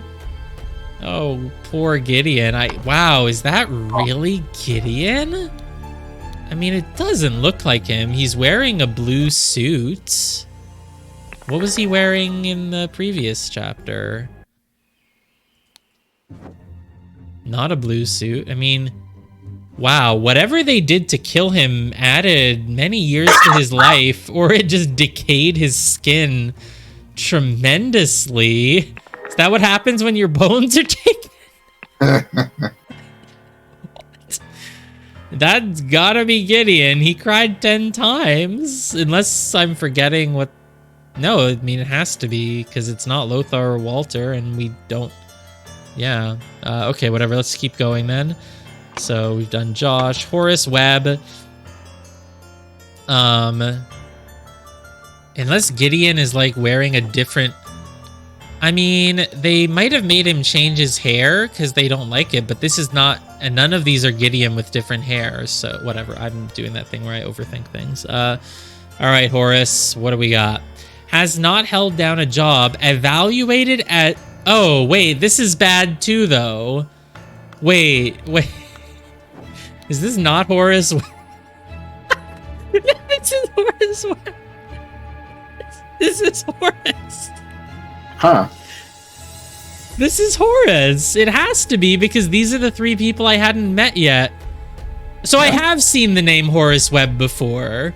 Wait, no, what? So who's Horace Webb? I must have seen that name before, and I've seen this face before because he's on the cover, so that's why I... Because Horace Webb really didn't work a lot, but no. 70 instances of crying is still... No. No, I know who Horace Webb is, okay? I know Horace Webb. From my dreams, okay? Let's do the calculation. I'm not worried. I know that Horace Webb is not the dead person. Horace Webb is the guy on the left. I know it. I mean, it makes sense. Well, The only thing this guy is saying is just, oh, thank God they didn't push fashion charges. Well, of course, you're dressed impeccably, Horace. Okay, let's just do the math. Let's do the math. Josh mentions drinking. What do you mean? Well, it's not Josh. Yeah, Josh is the guy on the right who drinks. And Fangor is the guy who had the painting. And Horace must be the other one because we know that that guy's not Walter, Lothar, or Gideon.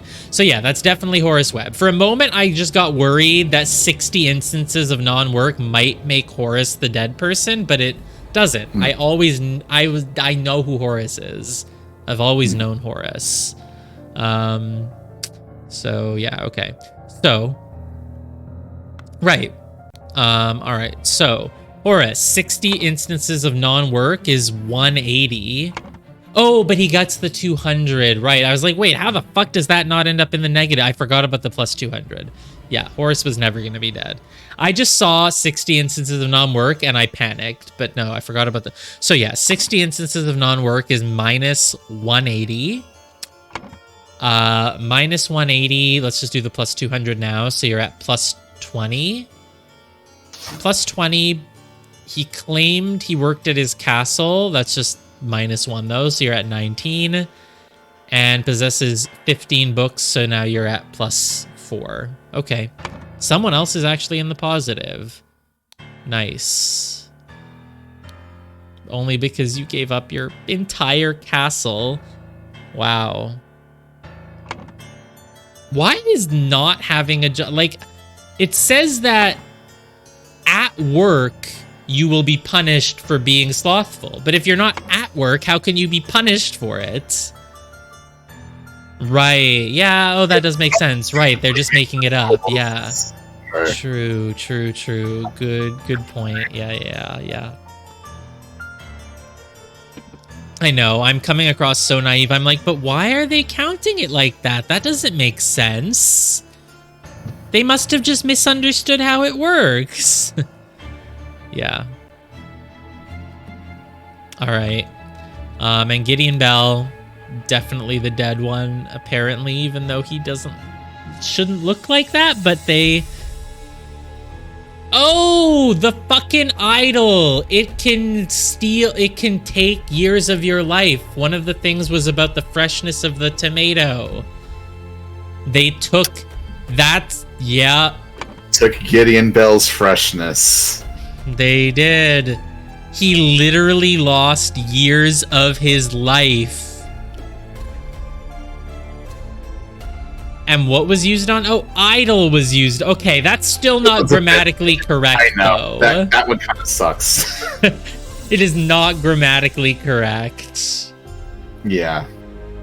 I guess you don't always have to be grammatically correct. God, yeah. No, that's a good one. I forgot that the idol can take years off someone's life.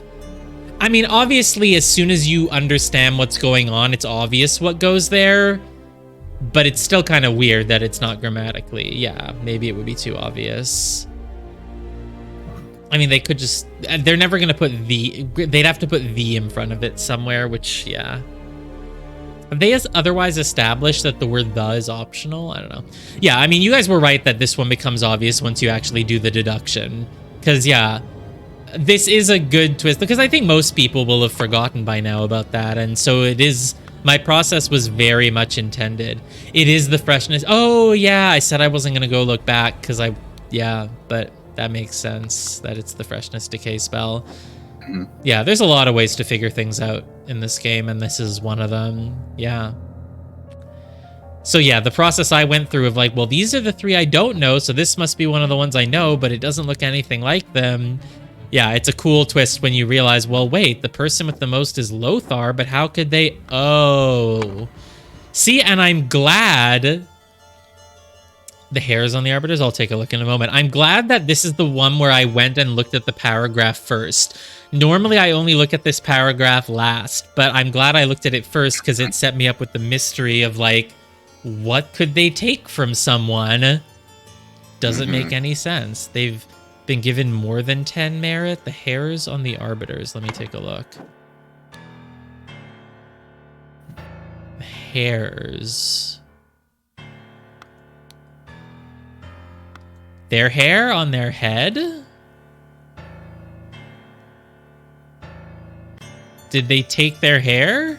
They've been given more than 10 merit? Oh, their hair was gray? Alistair and James Foster Turner? I actually didn't notice that either. That's cool. Oh no, he was just totally bald. Well, wait, no, he's still bald. What do you mean the hair was gray? This guy's hair is the same. He's bald. Oh, and he gets hair. Alistair's grayish. Is this grayish? But James Turner does have his hair back. It doesn't look grayish to me. Is it gray in this? It's never gray. I mean, I am colorblind, but this doesn't look gray. But did he get his hair? Oh, yeah. Okay, that makes sense. I feel like I had an inkling that he looked slightly different, and yeah. So he got hair. Well, good for him, I guess. Oh yeah, so we have to do Gideon's calculation. I mean, it can't be more than 99. It might be exactly 99, though. Wears an outrageous hairstyle, so that's 2. Mustache looks fuller. Are you sure you're not mad? Let me... Mustache looks fuller.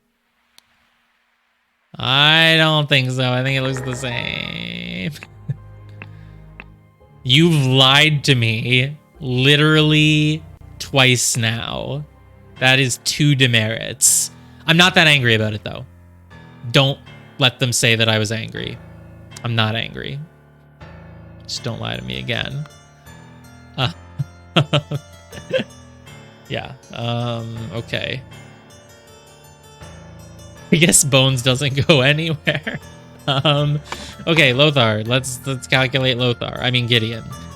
Outrageous hairstyle is 2. Broke down in tears 10 times is 70, so we're at 72. Skipped jobs 5 times, so we're at 72 plus 15. 72 plus 15 is 87. And he rejected a request that he share information of a secret entrance. 87 and 1. 88. Minus 88. That was a lot of math, but luckily I did it correctly. All right, I'm pretty sure 3 years have passed. I don't care enough to check. During a tribunal, Gideon Bell... Poor Gideon, he just wanted something interesting to do. Gideon Bell is judged to have the largest merit deduction in all of tribunal history. Yeah, because for crying 7 times. They literally just murdered someone for crying. It's pretty fucked up. And he lost... How the hell am I supposed to know how many years he lost? Oh, do they just do it equivalent to the merit? Is merit equal to years? People are losing or gaining merit. And the merit is equivalent to years? Maybe? That would be fucked up if every time you do that, they literally take years off your life? Is that what's going on? That's fucked up. Holy shit. Oh, and so they didn't kill him for it. They didn't say, oh, because you have the highest ever, we're gonna kill you. They just do the number of years, and if... Wow. And if your number of years was too much, then, you know, that's just how it is. You're dead.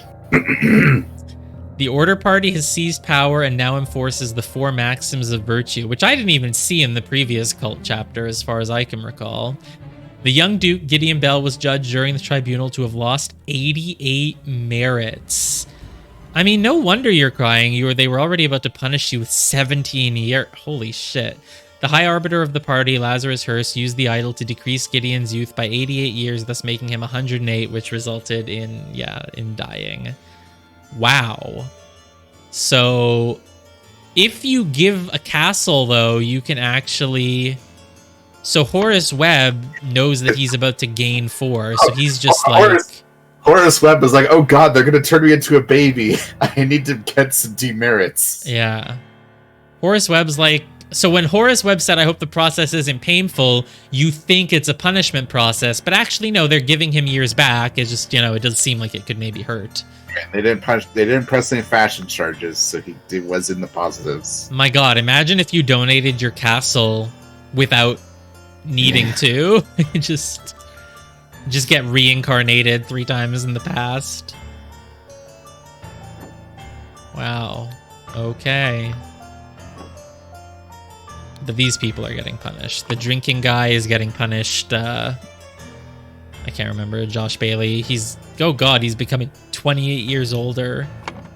Yeah, this guy's getting 17 years. Wow. And Lazarus can just he can live forever with that idol, huh? Yeah. I mean, apparently. Seem that way. Though, wait, for every year that you give to someone, you have to take it from someone else. That's true, yes. But you're subtracting more than you're giving, so you basically will always have a surplus. I have enough info to puzzle out what's happening in the room with Lazarus. Oh, I didn't really think about it. What was he doing? Perform your function as much as is required. It is paramount to... Is he storing? Is it these people's job to help with the storing and giving of life? Did they make Little Pip really, really old? Is this just... I thought this might be Little Pip, like, it's 10 years later, but maybe they made Little Pip, like, middle-aged. I mean, he does look like 40 now. I didn't think of this. Oh, so basically... But it's only been 3 years, and Lazarus does still look the same right now. But you think these people are just... Their life is just being absorbed, do you think? For Lazarus? He's helping the party by just doing nothing and letting his life be taken... Are these just kids? Are they all just kids who were... They store the youth. Who does, though? Were these people aged up?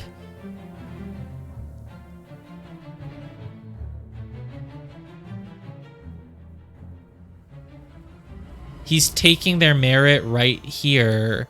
They gave up these things? I thought these were things that were stored by other people. You're telling me these 3 people gave up? I actually don't understand. Oh, this is crude art. You definitely deserve to have years of your life taken off for having this. Although the violin belongs to the guy from chapter 4. And this is obviously belongs to Gideon Bell. Wait, really? It's the same exact violin?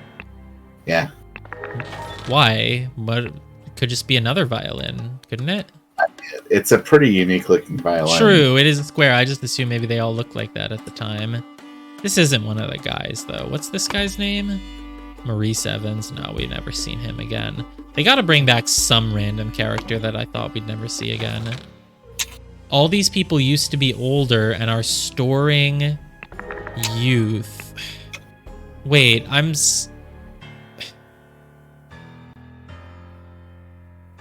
storing youth, because you need to take if you're gonna give people years, you need to take them. Right, you need to reset the idle between uses. That's true. So for every time you give, you have to take. So it can't actually... But it could store up a surplus, though. You could just take 10, give 1. Now you still have 9. Now you take another 10, you have 19. Am I wrong? And these are storage units he just kind of puts in and takes out so that he can always reverse the thing as needed, you think? Oh, I would prefer storing no more than this. Yes. What's not how the idol works? You can't store things? If any...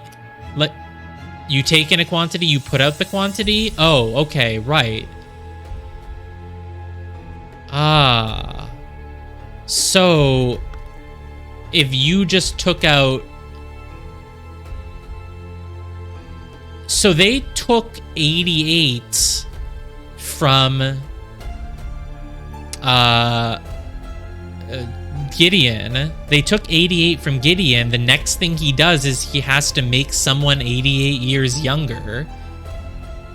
But if he does that on... He's in there to transfer the 88 to these people, but you can't split it into 3, can you?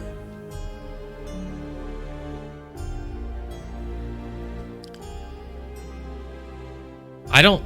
maybe you could if you just aim it at 3 people. I don't know. Or he has to find a really... But yeah, so these people he just continually gives... He just gives and takes, basically. That's their job.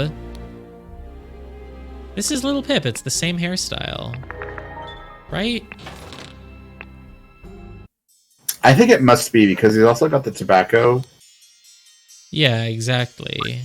That's implied that he developed a tobacco habit. Yeah, it's probably Little Pip. Wow, all of the nice, friendly characters just get abused by a cult. This is a happy game. Yep. Yeah, I mean, it basically looks kind of like Little Pip. It's sort of the same hairstyle. His hair has more texture here, but, you know, that's maybe just zoomed in. Same tobacco? Probably. I mean, they do want you to know. Yeah, I mean, it is Little Pip, and he's just being aged up and down. And so are these people. You can't really tell. This person looks short, but maybe they're on their knees? Or are they like... They're like a child's body, but with an adult face?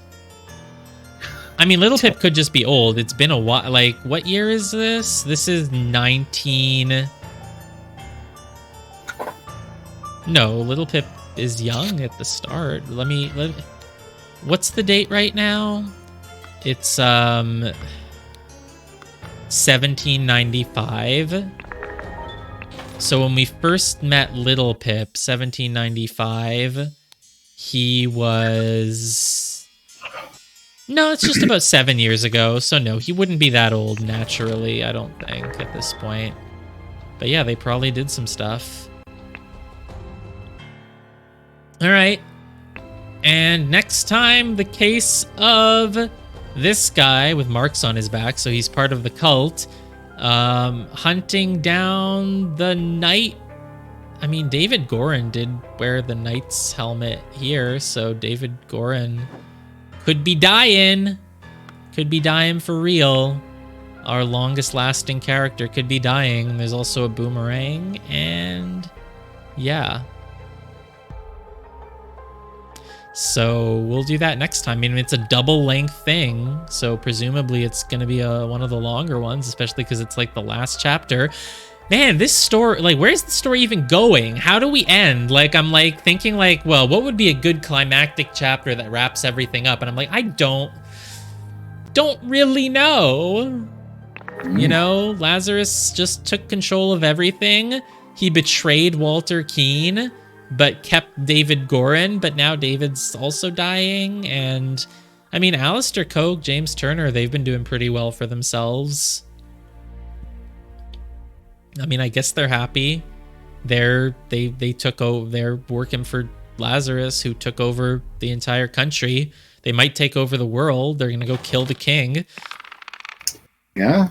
It's all thanks to the Golden Idol. The Cloudsleys are just not really important anymore. Wondered if we'd ever learn that someone killed this guy instead of it being a horse accident, but, you know, apparently not. Cloudsleys are just an afternote, you know? This is what happens when a cult takes over. All the nice things go away, you know? No more love between Peter and Mary, no more just hanging out with the family. Just cult takes over society, that's it. Just cult stuff now. Yep. Well, this one is interesting though. I am curious. Looks like it's happening at some old dilapidated manor or something. Doesn't look like a befitting place for a cultist. This guy shot him. He was holding a boomerang. Very interesting stuff. Mm-hmm. Yeah, I would absolutely be down to play another game like this. So, anything else the dev makes? What developer even